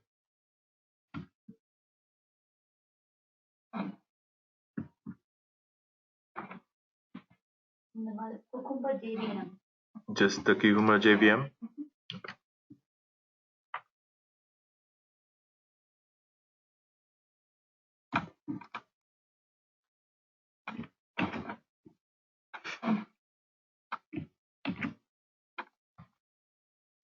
Were you able to add yours? I eat, but I have 9 one. 9 here. 9? Is there a duplicate? No. I have Parameterization Java, JUnit, Cucumber Java, Cucumber JUnit, Cucumber JVM is there, and Cucumber JVM. Cucumber JUnit. Okay. See if you can find it. Let me list this. Maybe we need to list it out and see it. It's really hard to see the codes like this. So I'm creating a list so we can see it on the site.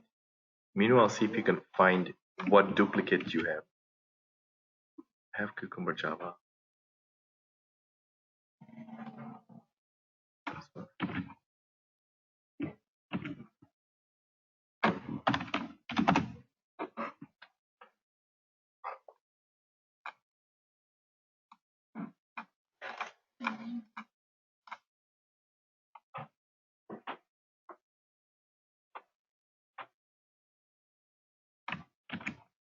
Maybe I have duplicates. Who knows? Well, we'll find out.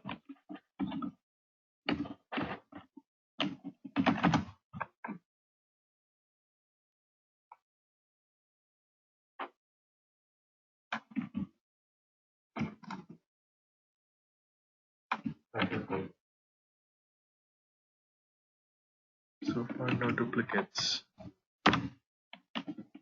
You have 8, then I have 8.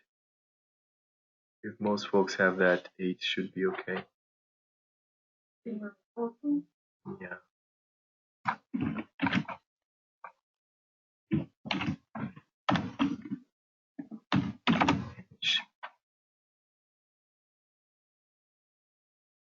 This is all I see.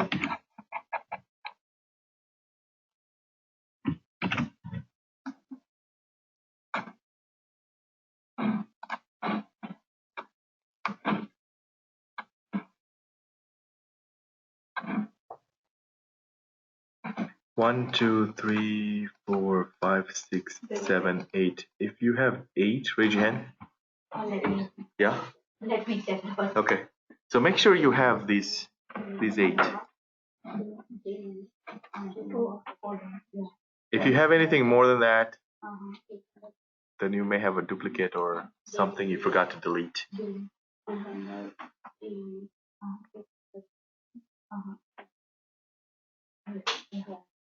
Gherkin.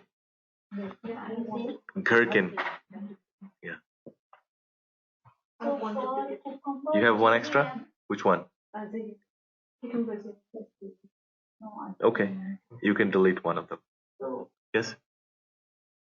Okay. So for Cucumber JVM, do we need to be type form or should we delete it? Cucumber JVM. One of them had the type form there. Probably not needed. Cucumber JVM. Yeah. You know what? Let's take this type form out. If you have them, just take it out. We're gonna run it without, and I want to experiment this time to see. Probably absolutely not needed. However, this scope where it says test, I could not find it in any books or Google, but I have this feeling that specifying scope is limiting how far JUnit is going to go. And if it's test, it's just going to stay at the test level, and then it's not going to instantiate anywhere else.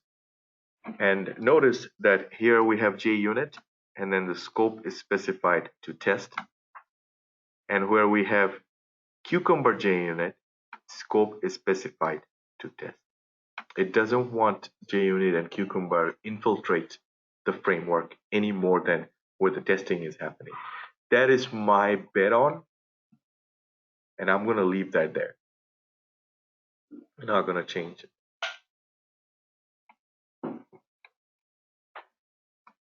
You all good so far? Okay, let's go ahead and delete these packages and bring in our driver folders. So delete Maven provided package.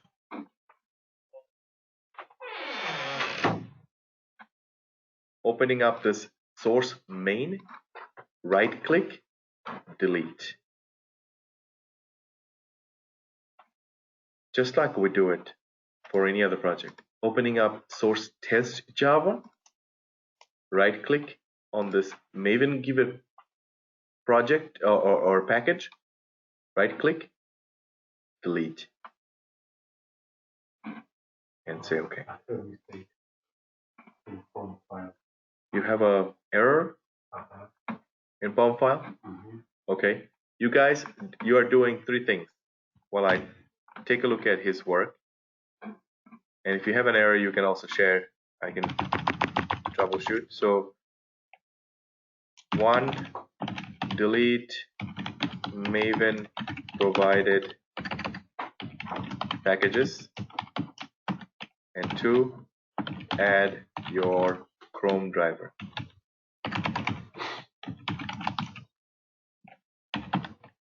3, create page object model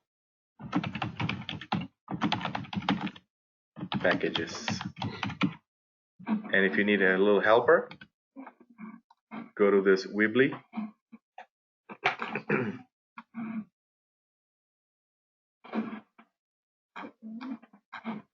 Go in here, and these are the instructions right here.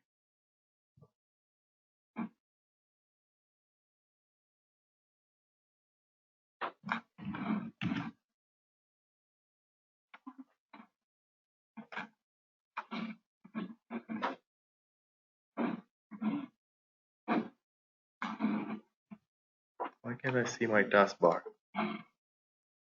There.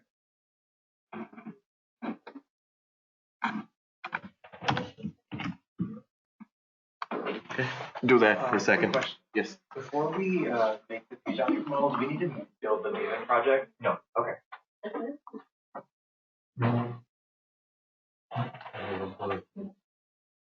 When did this arrive?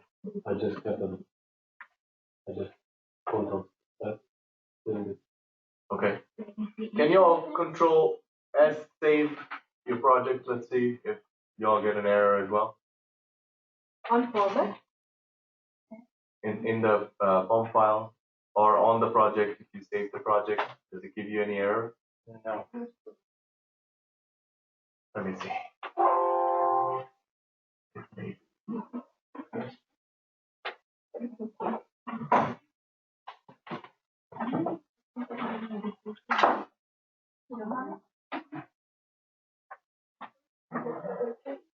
You get an error too?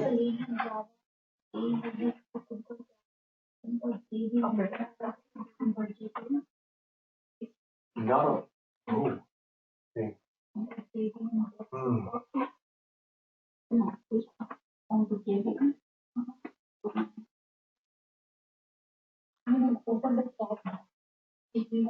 me save it on mine. Probably I'll do the same. It's saying missing artifact Cucumber Debian jar.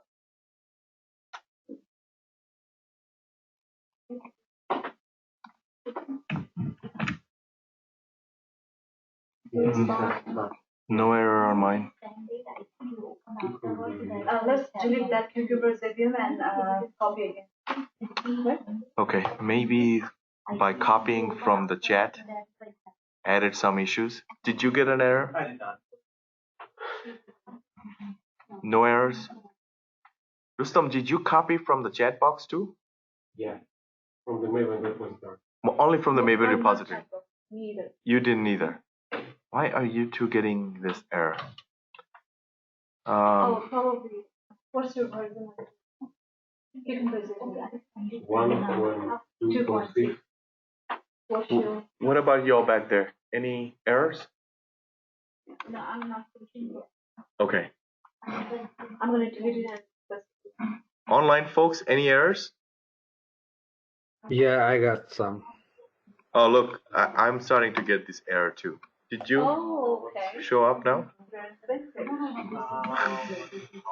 she got that. No.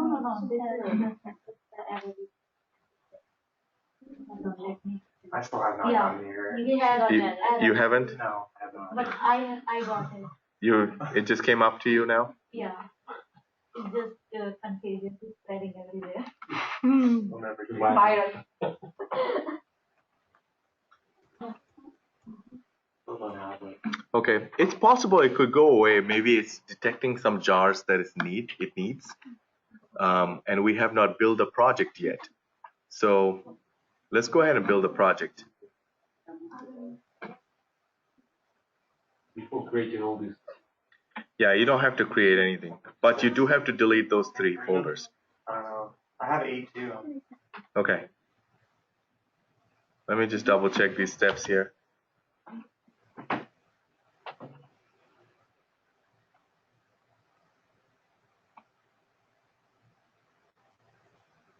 Alright guys, go to your project, right click on the project, let's do a Maven build.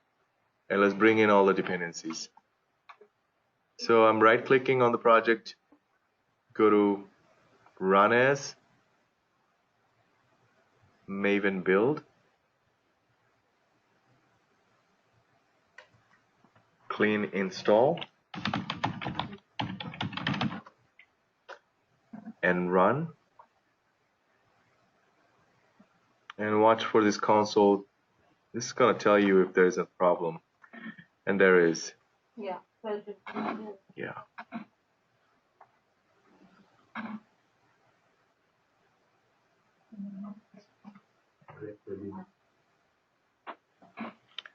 So these JV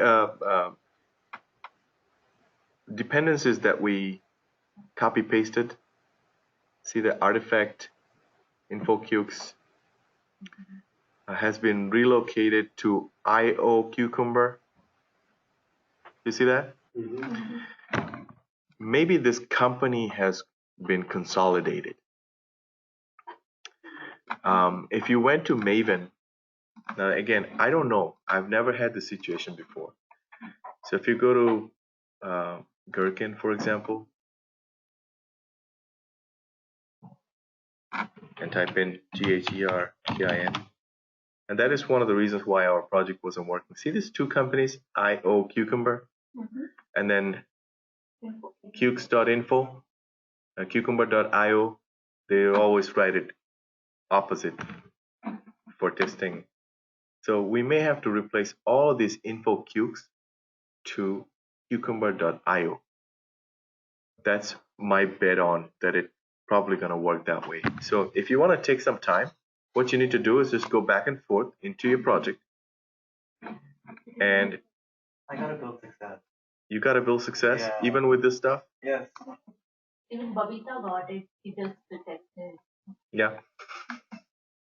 I'm not gonna get it. Yes. I also got it built successful with these info.qs. Okay.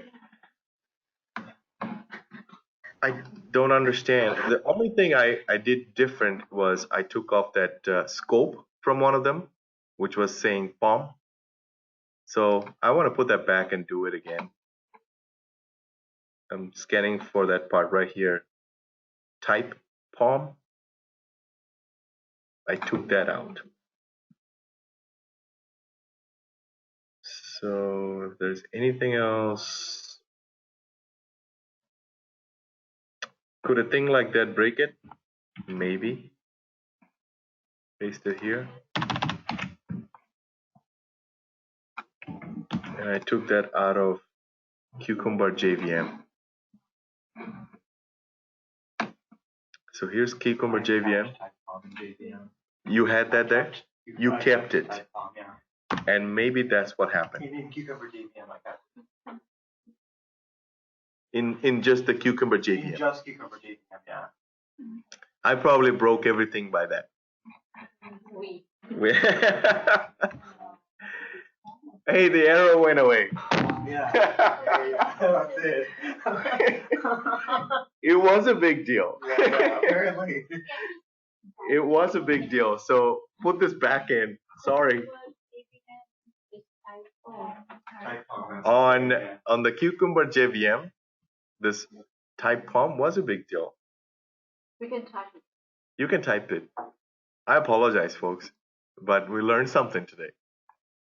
And then press Control S to save it. The error goes away. I'm gonna build this so you all can build it if your build fail. Run as Maven build and success for you? Yeah. Oh, yeah, build success. Wow.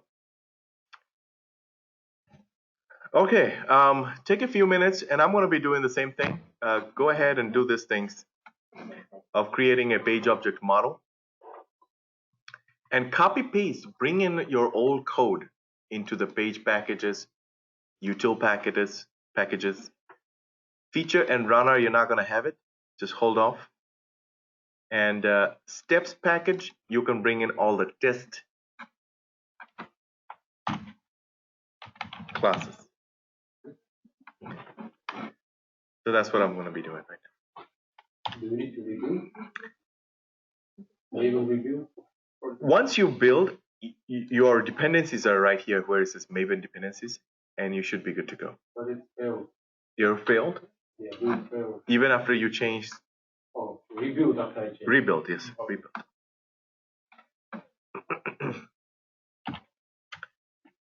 So we're gonna go in here and copy these, create these packages. New package called page. Another package, util. You already know how to do this, so do it fast. Awesome.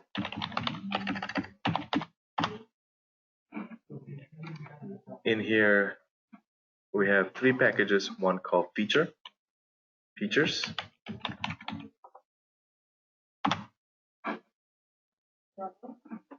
runner, I'll just say runners,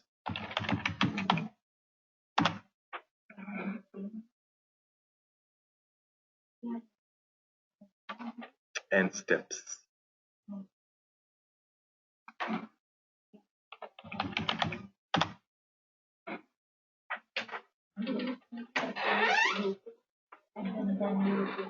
Going to copy test cases from other packages.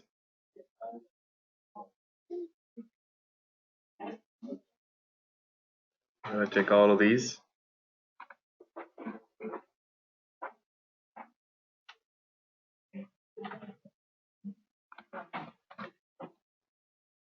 We'll take the browser factory first because nobody's calling that. You see? And in here, paste it in util packet.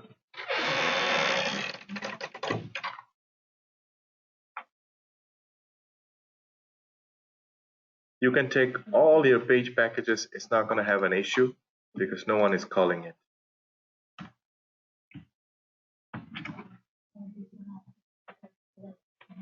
I'm going to go over, paste it there.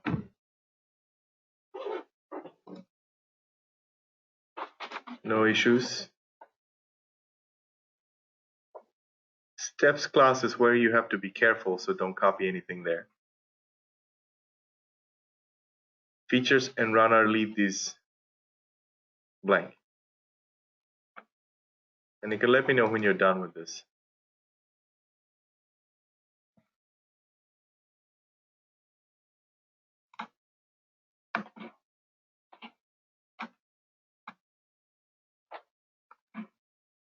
So just make sure you have this much.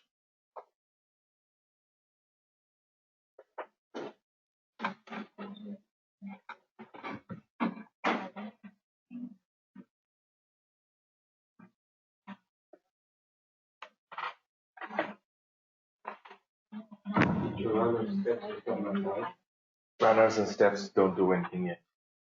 You run button, page. Yeah, browser factory pages, that's it. As long as you have this much, no errors will be shown.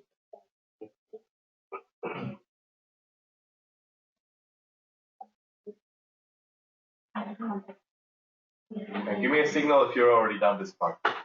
You done? Done? Already done? Awesome.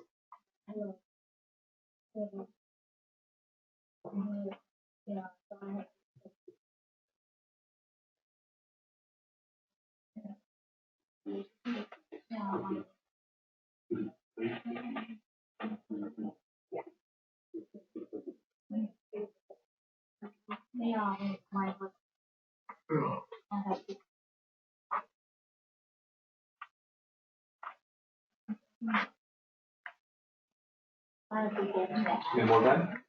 I have to go back because my computer was not working, so I could have watch your videos and do it again. Okay. All right, rest of you folks. You have to watch it and then do the previous one. Sure.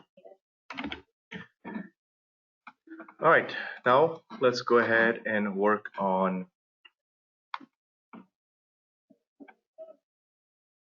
the feature file first. So right click on your features.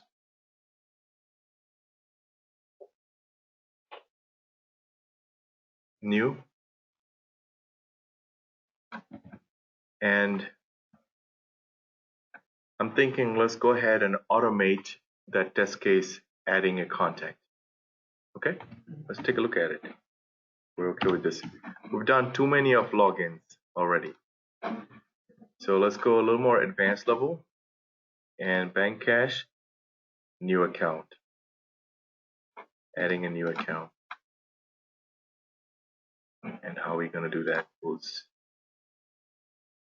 new account. There's only 3 pieces of data. We're going to pass this data from the feature file. Okay. So we don't need login feature. Right click on your feature file. Click on new. Go to file. In here, type in, this would be for add new account. So new, all lowercase, sorry. New underscore, this is Java standard. New account, and then type in dot feature. Okay. The new account dot feature, finish.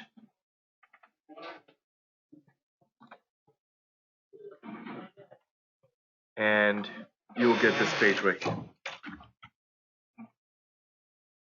You can close everything else if you haven't. Make sure you have the Chrome driver, which I didn't copy yet. So if you didn't, copy paste that in your project.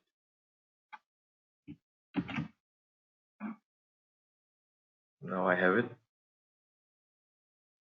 Okay. In your feature file, write the word feature, capital F, and then put a colon. Give it the name new account page. All features under this is going to be here. Hit an enter, and here write as a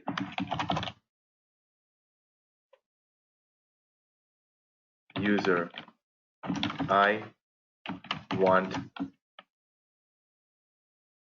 a new account page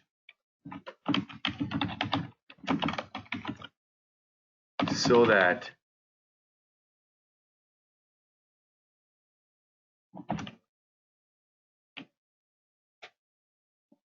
accounts can be created. You can hit an enter, come back here and say be created or however your window looks like, and then hit a couple of enters, come down, maybe hit a backspace to go back there. If your feature did not light up with the red color, raise your hand. If it lit up, that means your natural is working. Now write scenario outline. So I'm going to try to kill two birds in one stone. Outline. Capital O-U-T-L-I-N. And then put a colon and it's going to light up. And here's a test case name. Add new account. Okay. Keeping it short, but you could say user should be able to add new accounts. In here, go in and say given with the capital G.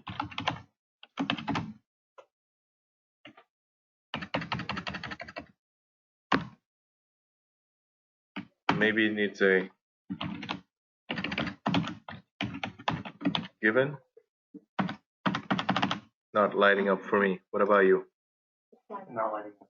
Not lighting up? No. Okay. Because I put a quotation. It's not. It's just given. No colon. Try this again. Given. Come on. Okay. Sometimes you have to write the whole thing. Given a user. See that? How it lit up now? This is all Eclipse fault. Given a user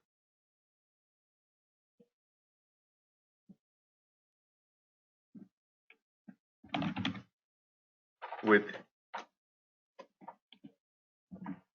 username, and we're going to pass the username right here. So put a double quote and say tech files demo at gmail.com, passing it straight in.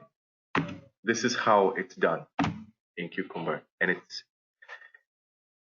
the login is not done this way. We have the login in a different page. We call it from there, but every other data for that specific page, if you put it here, totally nice. Because if data for new account page changed, you just come to this page and change it here. And all test cases will be using this data. But login is used in all pages. Therefore, we like to keep this in a separate page. In this case, that will be too time consuming to do that, so we won't. We'll just pass it here. Given a user with username techfilesdemo.gmail.com and password, and put it in quotation ABC123.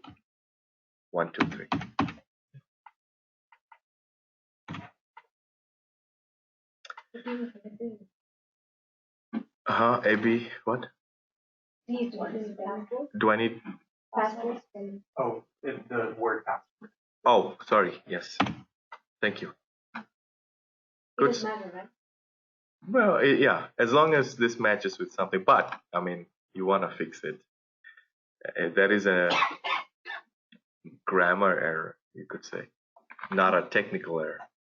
It will still work. Let me close this up. Now let's go to runner class. I just want to take a baby step, one step at a time. We're just going to implement this. So if you go to runner class, runner package, right click and new, create a class. This will run it. run the feature file for you. So if I create a class, it's going to ask you for a name, same name as the page name, which is new account. This time no underscore, and it's Pascal case. New account runner, and save it. Okay, with me so far? Slow down if slow me down if you're behind. I can slow down a little bit. No code is needed inside this piece. You just have to paste something in here, which you get it from this session 10. And in the session 10, if you scroll down, look for this part right here, where it says number 9. First paste this before the class signature. Copy this part from @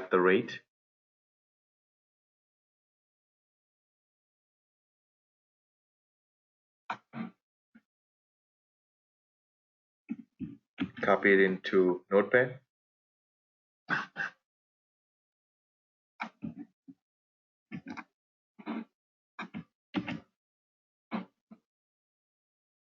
And from Notepad, I would recommend to delete these quotations and re-put it. Had issues with this. Delete, reinsert.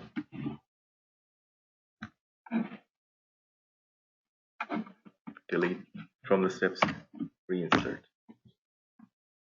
Delete, reinsert. Again here, there's any quotation that you see, delete and reinsert. Now copy this.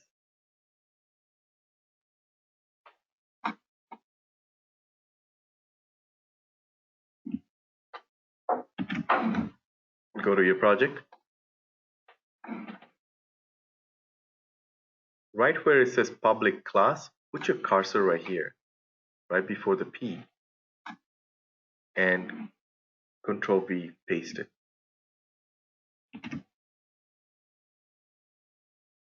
Everybody with me so far? You there too? Okay. Now, these errors, for some reason, I tried hovering over and import.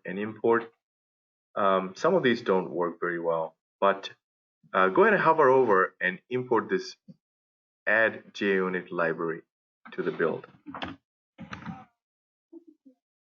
Yeah. Done that? Hover over this cucumber options or this one and import cucumber options.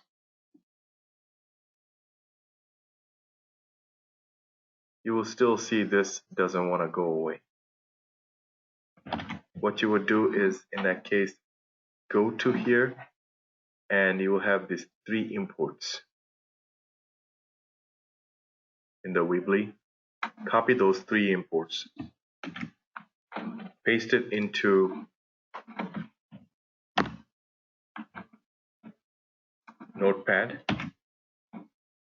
You don't have to align it, but I'm doing it, giving it some time. And copy all of this. Go to your project, and you can paste it anywhere you want to within those imports. So if I paste it here, you will see that went away. Now you have some extras. At this point, if you press what? How do you? Control Shift F O. It will delete unused imports and only keep the ones and no errors. Tell me if you don't have an error here, and also press Control F to save. And if you have an error, raise your hand.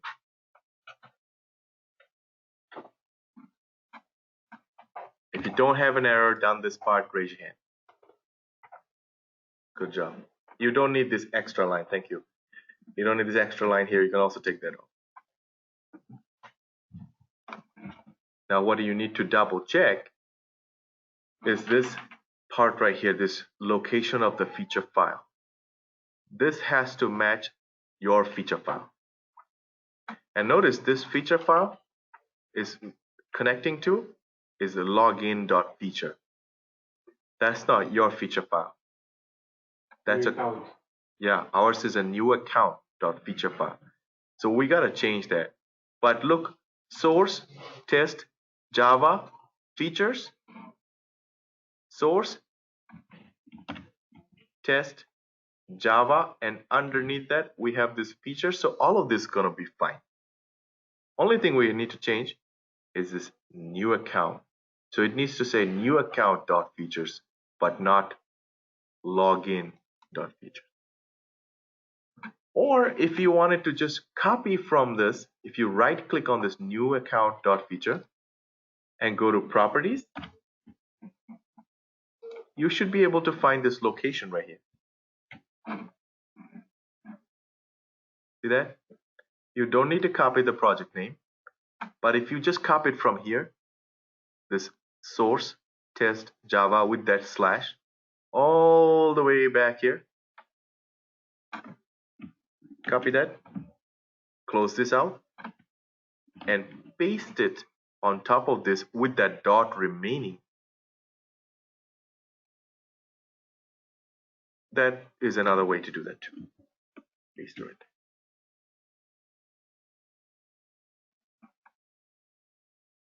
Okay.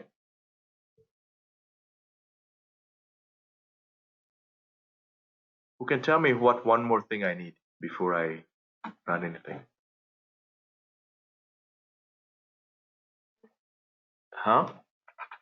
I'm missing something. What? Missing a class.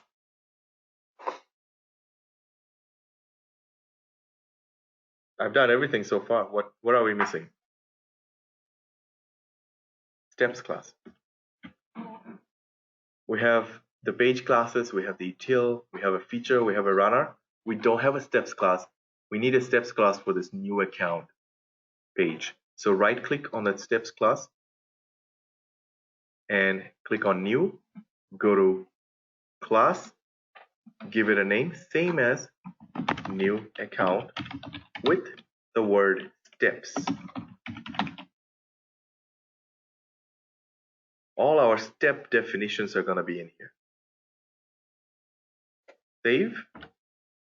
You have a steps class. We're going to be working with these three things. Runner. I'm going to move it to the left. We have feature file. And then we have steps class. Yeah. Now, see this part right here where it says in the runner class, dry run equals false? If you change this to true, what dry run means, it's gonna run it without launching the Chrome. And if you select true, it's actually going to just do that for you. It's gonna run it and give you some stuff. Let's do that. Change this dry run false part to true. Hover over the runner class new account runner, and we're gonna run this. Right click and go to run as, and you should already have JUnit test. If you don't have it, raise your hand. If you run as, it won't launch the Chrome, but it will tell you what is missing. Step definition.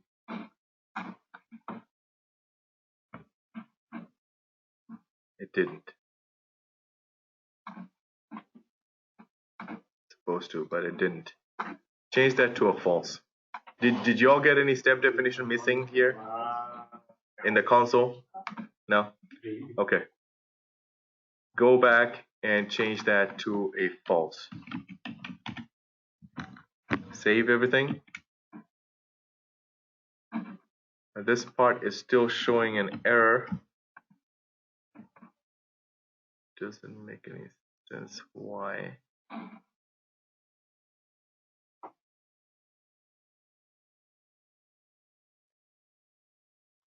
It's not gonna find any definition. That's totally okay. Run the runner class again. New account runner, right click, run as JUnit.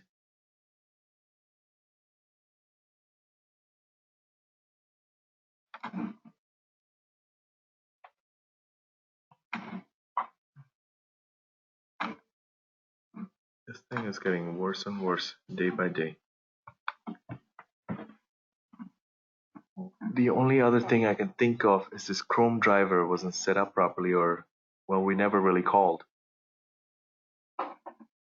So there's a problem with this feature file. Let me just take this off here.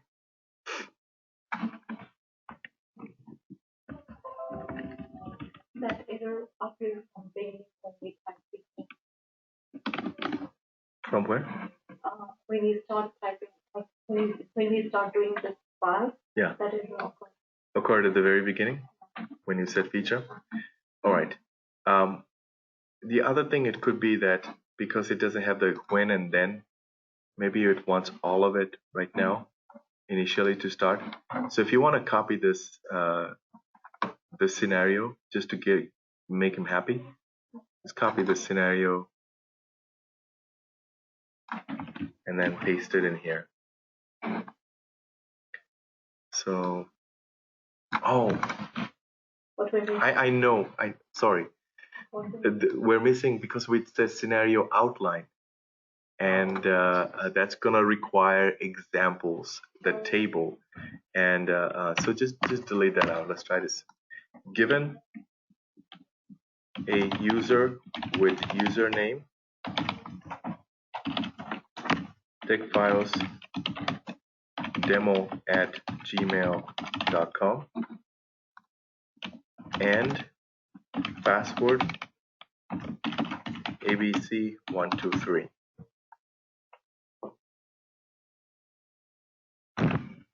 Okay, see, the error kind of sort of went away. It's just saying it's not mapping to anything. That's what you want. Now let's try that dry run feature thing. Go to runner class, make it true, save it, hover over the runner class, select run as JUnit test,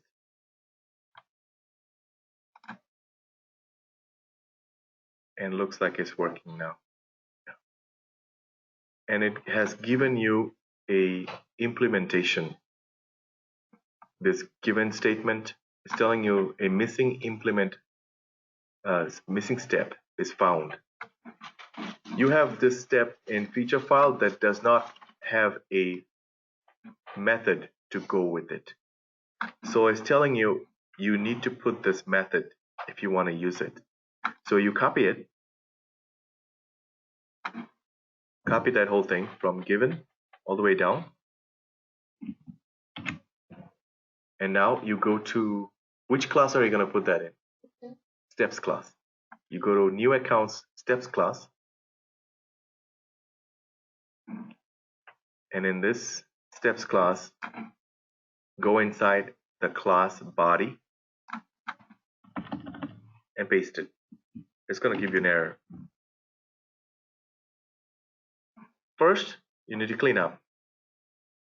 Delete the body part of this. You don't need those.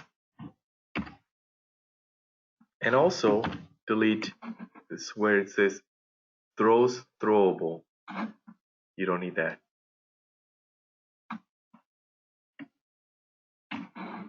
You hover over given and import given. Okay? like that.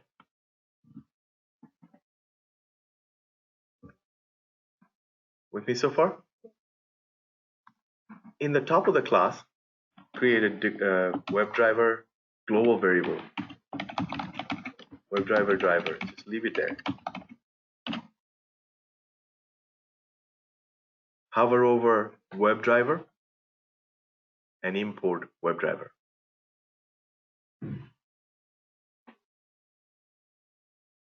Okay? Take a look at some things in this method. You will notice this username. Look at this weird characters. What do you think that's doing? That's connecting whatever username you pass in the feature file. It's going to pull it in. Why is it done this way? This is how Cucumber and Eclipse decided how it's going to work. There's no way you can memorize it. I can't remember even. Right? But it gives you. So you just use it. Okay. Same thing. Look at this password word, and then anything after the password you type in, it's going to pull it in and connect it to this method. How many variables is it taking? Is this method accepting? 2. Look at this. In this parameter of this method name, public void, here's the method name.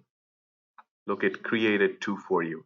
Here's string argument 1 and string argument 2.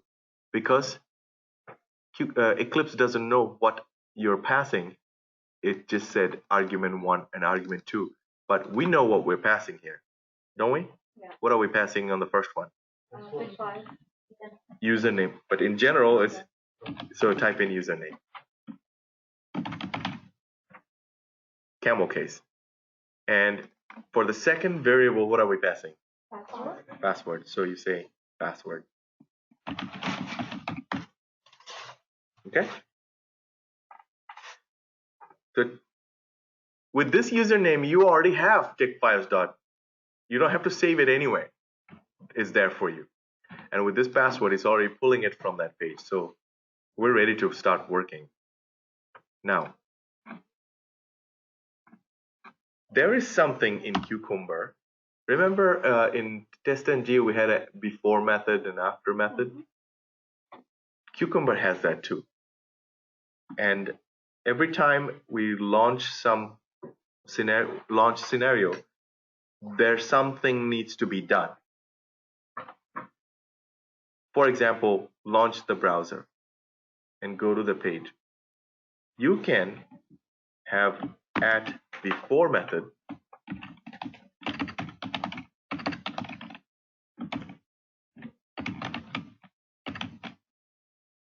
hover over and import, or maybe it's just before. Yes. See that? Import before, Cucumber API Java, import that. Right underneath, have a method, public void, I'll just say start first. You don't even have to call this method, it will automatically get called. What do I need?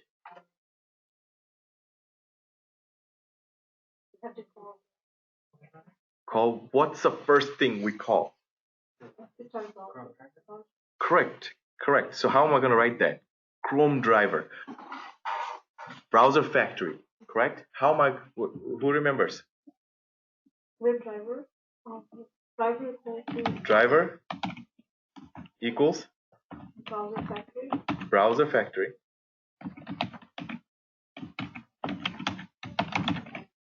Dot. We have a method called start browser. Enter. Semicolon to close. This browser factory got started. Every time you run a scenario, this is going to happen first.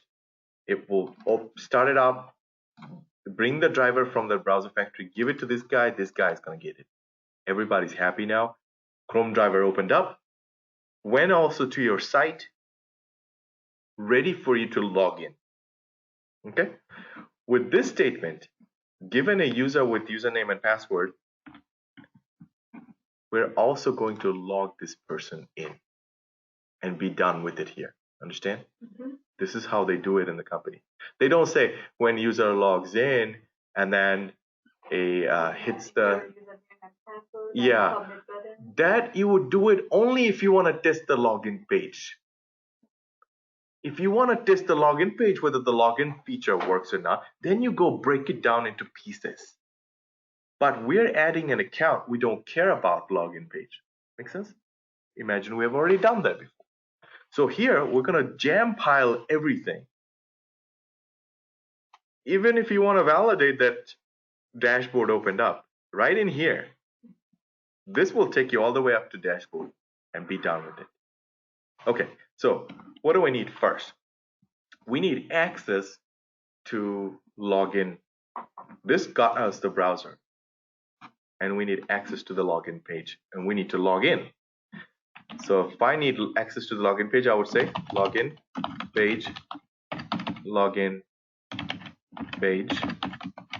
equals page factory dot init elements, pass the driver, and write dot class. Okay. What if I wanted to use the login page in another method outside this? Will it work? Why not?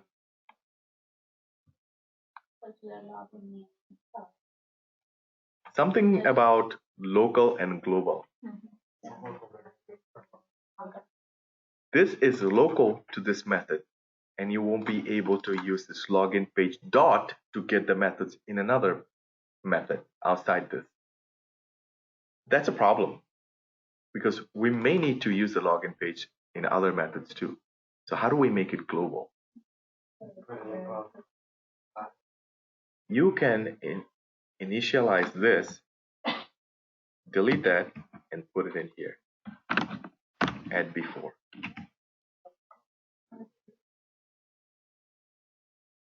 Okay?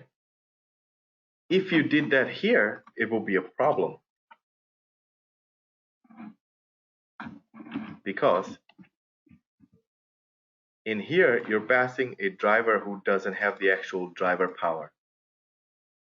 The power is only received right here.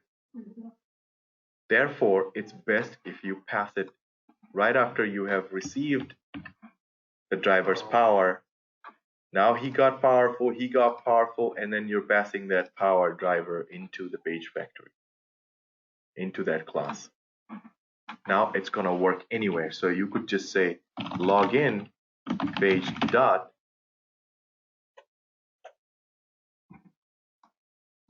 come on.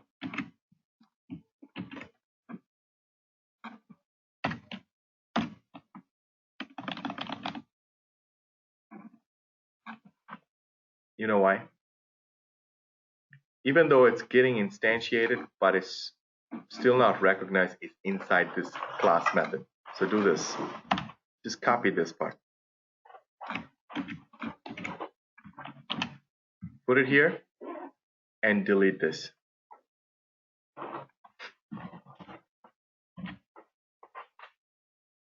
Now it should connect.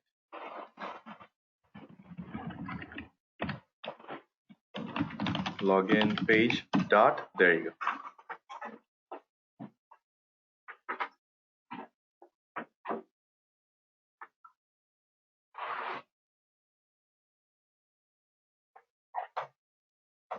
Raise your hand if you're with me so far.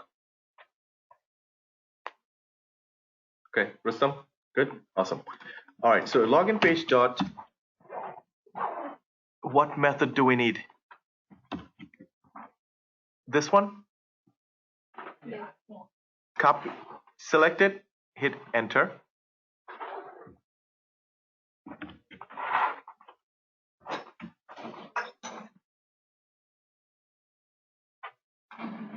Isn't that the username coming from feature file? Copy that and paste it here in case there's a case difference.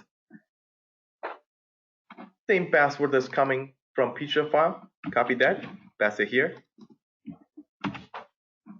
If you wanted to know what was in the login method, you would control, hover over, it would become blue. And if you click on it, it's going to take you and tell you username was send keys entered, password was send keys entered, and then sign in button was clicked on it. So all done. Yes. In that case, that password and username, that case, everything has to match with in feature password. No. This one does not have to match with feature file. This doesn't have to match with feature file. This one doesn't have to match with this one. This does not have to match with this. But remember that XML file, first variable will get mapped with first variable. Second variable will get matched with second variable. But this has to match everything inside the method, meaning this one. And this has to match with this one. Okay. All right. Huh? Sequence matter. The first one is always this first one. The second one is always the second variable. Absolutely matters. We can at this point run something and see if it works, okay? So far we got this. While we're at it, let's close it too. So have a method called after. So at the rate, type after, A-F-T-E-R. And in this after, you can hover over and import. Make sure you import. If it doesn't give you an import, just wait. Just write the method first. Still thinking. Public void, I'll just name it close. And in here, if you hover over now, it should be able to tell you what was that error. And it's telling you you need 2 imports. Don't do JUnit, but you need the import for Cucumber, and hit enter. In your company, somebody who created the framework, they put this method in a separate class. You won't even see it. But every time you run your test case, somehow it disappears. It closes. But if you were to create one, here's how it's done. Over here, you would say what? Driver dot close. Driver dot quit. Right. Yes. This is the method which you are recalling when you have to close and quit the driver. Correct. And you don't even have to call this method because Cucumber will automatically call it. If you say at the rate after, it will automatically call it. And if it's at the rate before, Cucumber will automatically instantiate all of this. But my question is, how will you know whether the driver is up and running? Suppose in Jenkins, sometimes have in the middle way it crashes. So how will you know? For example, if you have a method, driver.exist, we do not have a method like this, but how do we know whether the driver is up and running? I have a feeling that even if your test case fails, it will quit it after.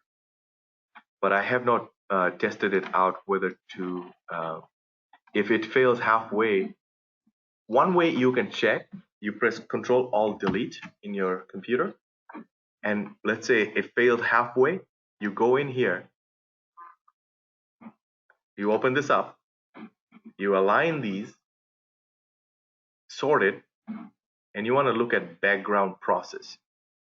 Under background process, you want to sort this alphabetically. So sort it here. Here's alphabetized, and you should see something says Chrome driver, 32-bit. If you see Chrome driver 32-bit still here, it didn't quit. Initially, when I started my company, it wouldn't quit. For some reason, there was a fault with his framework. And I would right click and then end test, right click, end test, right click. There was like 15 of them sometimes. So I would close them, and then he did something. He didn't tell me what he did. He was like, oh, it shouldn't happen. Oh, okay, I'll take care of it. And then Next day he uploaded something and he did something in the framework. I still don't know where in the framework I work in, where is that code. But I found out this guy is pretty smart. He actually has another project, a father project that is linked to the project that I'm working on. And sometimes I can see those files because I control click and I go. But it's read only. I can't type anything.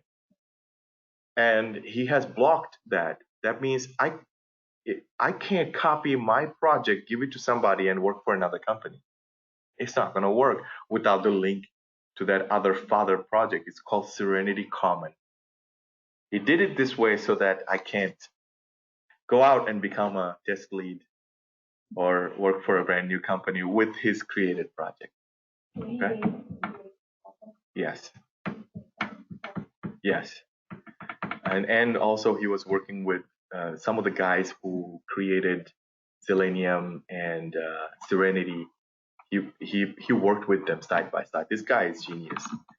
But for some reason he didn't like corporate politics. He was working for a huge company. Many companies he worked for.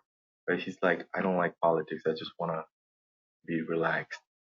So nowadays he doesn't do much. He just sits and I do the work for him and my team.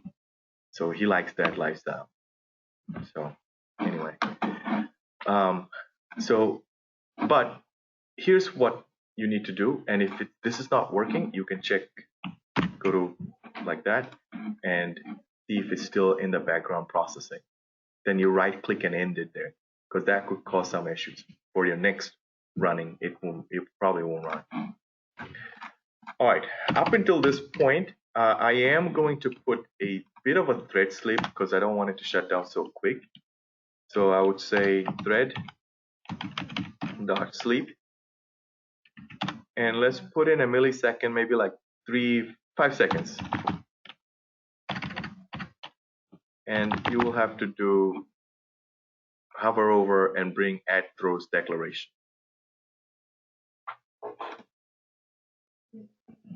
Okay.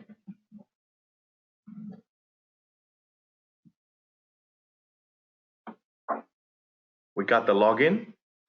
Dashboard should show. Wait 5 seconds and die out. So let's see if that works. Go to your runner class. You can save everything. Hover over your runner class. Right click. Go to run as JUnit test. But wait, didn't we have the dry run on? Or did we turn it off? New account, go to runner class. If your dry run equals true, it won't run. It won't run the Chrome. But you want to see it? Let's do that. It will pass the test case, but it won't open up the Chrome. Did it? No. If I have it true here, watch this. If I go to runner, run as JUnit test, it's going to run. It's going to say passed, but Chrome never opened. But if I turn this into false, because I don't want dry run. Dry run means a fake run. False. Save it and go to new account runner and run it now. If everything is a-okay, it's going to launch Chrome. There you go. It's going to go to that site. It's going to enter the username, password, show you dashboard, wait for 5 seconds, and then close with the after method. Raise your hand if you are successful at this so far. Working? Okay. Yes. Why don't we make like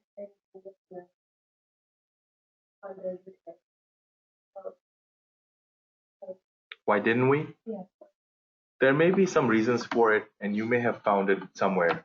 Where did you find this information? Okay. Then continue Googling. And then if you find the reason and purpose of it, teach the whole class. It is like, it's like whatever test case fails. Yeah. So that listener class notes it and then it overrides it. You override rotation. I see. Yeah, it's in mutual. I see. And I don't know how to use that. That's the interview question. Yeah. This is framework architect level questions. Have you ever taken a computerized testing test? Any kind of computer multiple choice test? Yeah. Yeah? What happens is, if you answer a question right, the test notices that you are better than this level. So it's going to go up into level 2, and there's a set of level 2 questions. It's going to pull randomly from there and give it to you. And then see what you do. If you pass that, it's going to go to level 3, pull that question, give it to you, right? If you fail it, it's going to give you one more level 2 question, see how you do. If you fail all 3 level 2, it's going to drop you down level 1 questions again.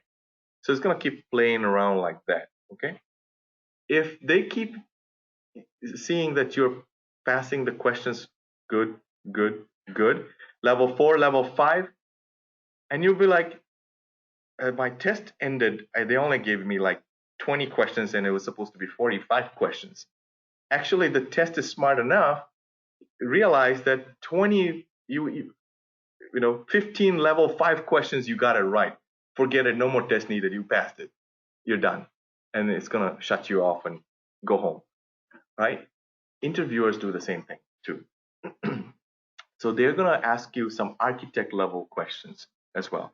And the listener, those are architect level. Those are the build, how do you build things?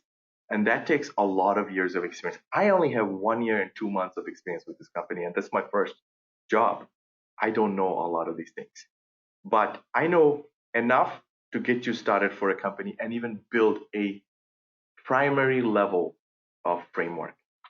Okay, I am still working on building a Serenity framework, and I haven't been successful. There are some missing pieces that doesn't quite go in. So you may say that, yes, I have seen classes like that in my framework. If you don't know the answer, just say I have seen it in my classes, and the architect who built it had it. There must be a reason for it. I just don't know it because I don't have that many years of experience in building the framework. I am capable of building a framework. You're gonna say I can build an entry level framework that runs everything, that will get the job done. Just say it like that. So BDD framework is also called as JUnit framework. This is a BDD framework. If they ask you what kind of framework you're working in, you're gonna say I work my current job. We're using BDD framework. They ask me what is JUnit framework. JUnit is a test runner. So you're gonna say like that. There is no such thing as JUnit framework. You could say, but the framework may be using JUnit to run the test case. Does that make sense? You don't want to fight with them. No, I went back like a little bit and then said that JUnit, when you're using linear programming and it breaks down into chunks and it becomes BDD, I started off with that and I explained everything. You can create just a simple framework with JUnit tests methods. Yes?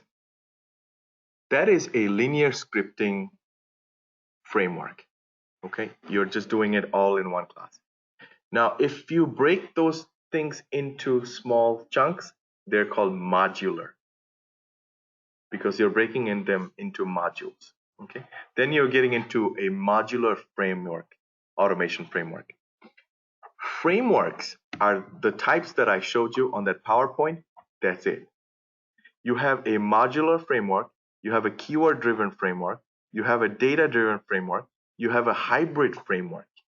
Hybrid mixes everything together, kind of like the hybrid cars, gasoline and electric. So it's kind of two things all in one. And then you have BDD. You are going to say that currently I'm working in a BDD framework. Okay? And this is how to build the framework. You saw it's already running. All you have to do, this is it, guys. All you have to do is just add test cases. Now the busy work is what's remaining. Now, if you want to make it fancier on the reports and stuff, you add more plugins, you bring in more dependencies. Okay, those will come with your knowledge and stuff. And currently, Serenity is like the hottest thing in the market. So if you want to research that, and see if you can bring in Serenity plugins. That's going to give you a circle graph, and it just looks much nicer on the report. Can I move on with this? Okay. You need a little more maturity. Tomorrow's class is going to give you more maturity on this project, and then I'm going to sum it up on how to answer that question, and then you should be ready to go. Okay. Understand? Again, yes. I got an error message on this. Okay, let me debug that after this. Okay.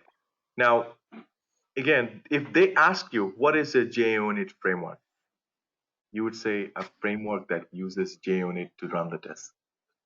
Done. All right. Don't argue with them. No, JUnit is not a framework. He just doesn't know. You think they studied those 5 things when they got the job? Probably not. Okay, they're not teachers. So all he's thinking that I'm using JUnit, so it's a JUnit framework. All right. So they may ask you some dumb questions like that, but just be polite and answer. That is JUnit. What is JUnit? What's the difference between JUnit and testng? Can you tell me that? You know that testng has different annotations than JUnit does. Testng has at before method, at after method. Does JUnit have that? Testng has set priorities. You can priority say 0, 1, 2, and sequence it out. Does JUnit have that? Report. How does a report look different from JUnit to testng? How?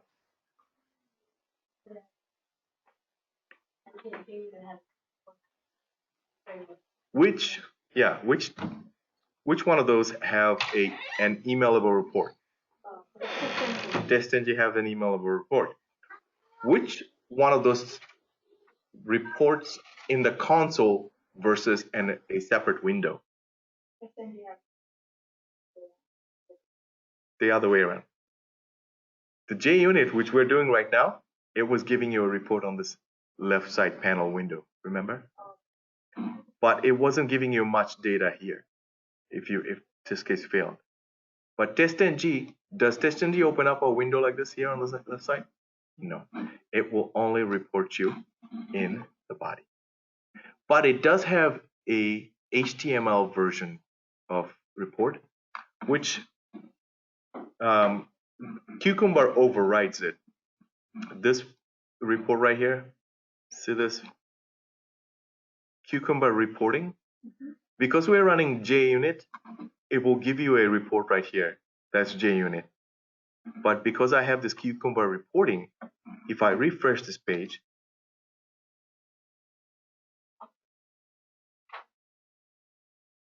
see that test output? This will be generated by Cucumber reporting. And if you go to index.html and open this up with any web browser, it's going to give you in the body right now. But you can do Chrome, and there's your report right here. We didn't build a whole test case yet. Yeah, so after you run a test case, you right click over the project, click on refresh, and you will see a folder come up like this, which is called test output. Okay, and you open that up, you will see something called index.html. In your company, this index.html is going to be in one of these test output folders, and look at this, how many files we have? 1, 2, 3, 4, 5. There may be hundreds. And you're going to have to scroll up and down and look for index. But that's the key.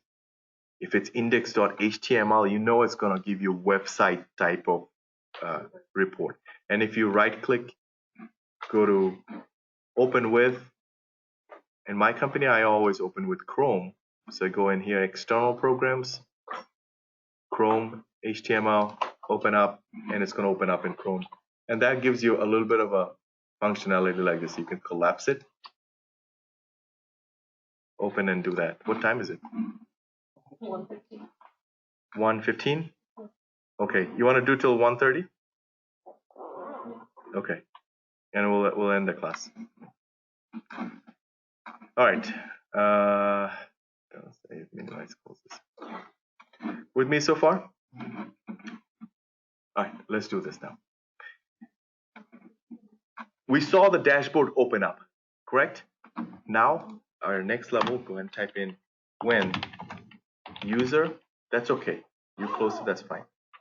Just watch. User navigates to new account page. Okay, let's take him there. Now in IntelliJ, I could do work like one by one. One by one. I have this test case already written. I would bring it here, and if I'm working on this statement, I would comment the other statement. Don't write this. So let's say I have this. I have not worked on it. I would take this and block comment until I get to it. Okay. So I'm just going to get this off right now. Run it. So go to runner class, runners, JUnit. I should have done a dry run because I don't need the Chrome browser to open. I just needed the missing pieces, but that's okay. We can run that from runner class. I mean, yes, feature. Runner class. Here, 5 seconds is going to shut down. There. But look at this. In the console, it told me you have a missing step. Look at your JUnit report. Do you see a JUnit report right here? That's not TestNG report. TestNG report will give you in the console. So if I open this up, here's the feature that you ran. There's the scenario. Look at this. This one passed. This one is telling you there is no implementation of this code. It has been skipped. So here's how you would implement. They gave it to you. Take that stub, copy it, go to your new account steps class. Let me close this, guys. Here's your new account steps class. Here's a before method. Here's your after method. You put it right after. Keep it in a nice sequence so everybody understands. There's your given method. And if you bring it down here and do that, when user navigates to new accounts page, clean this mess. If you want to just watch at this point, that's fine because I'm going to go fast. Hover over, import when, ready to go. For navigation, I need access to which page? Site navigation. If I write page factory here, will I be able to access that site navigation page in any other method? No. No. That means I need to do two things. One, create a global variable of site navigation. Okay? Give it a name, reference name.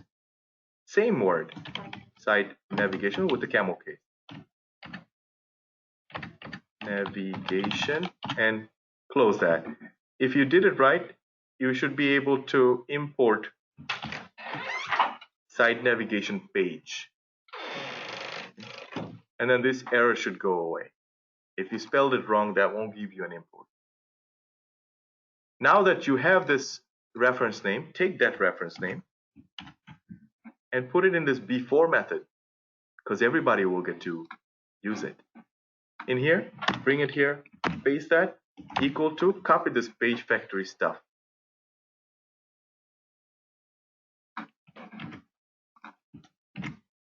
And this time it's site navigation page, so you have to take that, not the reference name. That. And done. Okay, you created a variable, created a user, gave that user the power of all site navigation page methods while passing the driver to that class so everybody can use driver. Now I have access to site navigation. So if I just type in site navigation dot, it gives me all the options I have, methods I have in there. We only created go to new account page and go to list account page. So we need the new account page. All right, let's click that, choose it, done. It took me there. Now, if there was some sort of sleep, then if you hover over, it's gonna say add throws declaration. That means you've got to do it in here too. I had some projects where I saw they added the try catch. Look how big this becomes. Too much. Some folks still use that. One of the guy who came in with his project was a mess, whoever created this. And they have this try catch. You don't need that. Keep it to a minimum. Add throws declaration, and you're done. This will take you to this page. Okay? I'm going to leave it at this. Let's run this. And tomorrow we're going to add on top of this. And looks like I'll have to upload this project for you to clone because the other ones are backdated. It's not working because of the dependencies and things. So I'll delete that one too. Let's run this and see what if it takes me there. So close this out, runner class, run as, and JUnit test. There's the console.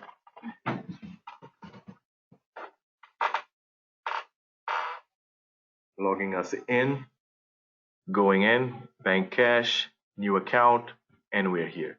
And we can add more stuff to it. 5 seconds, this is gonna shut down. Done. Question? Okay, if no questions, no homework, just come tomorrow and we'll have a homework for the holiday. You'll probably see me again after Christmas on the 4th. We just have one class remaining for Jenkins. I will request them to give me maybe one more class. There are some interview type of automation they ask, and I want to go over and just show you how to automate for interview type situations. Okay? All right. Thank you, guys.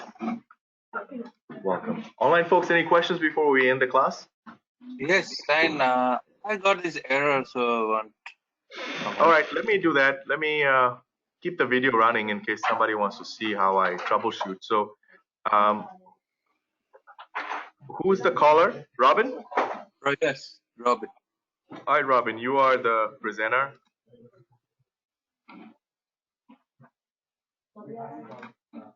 It's giving me an error that there is a failure in before hook, new account steps.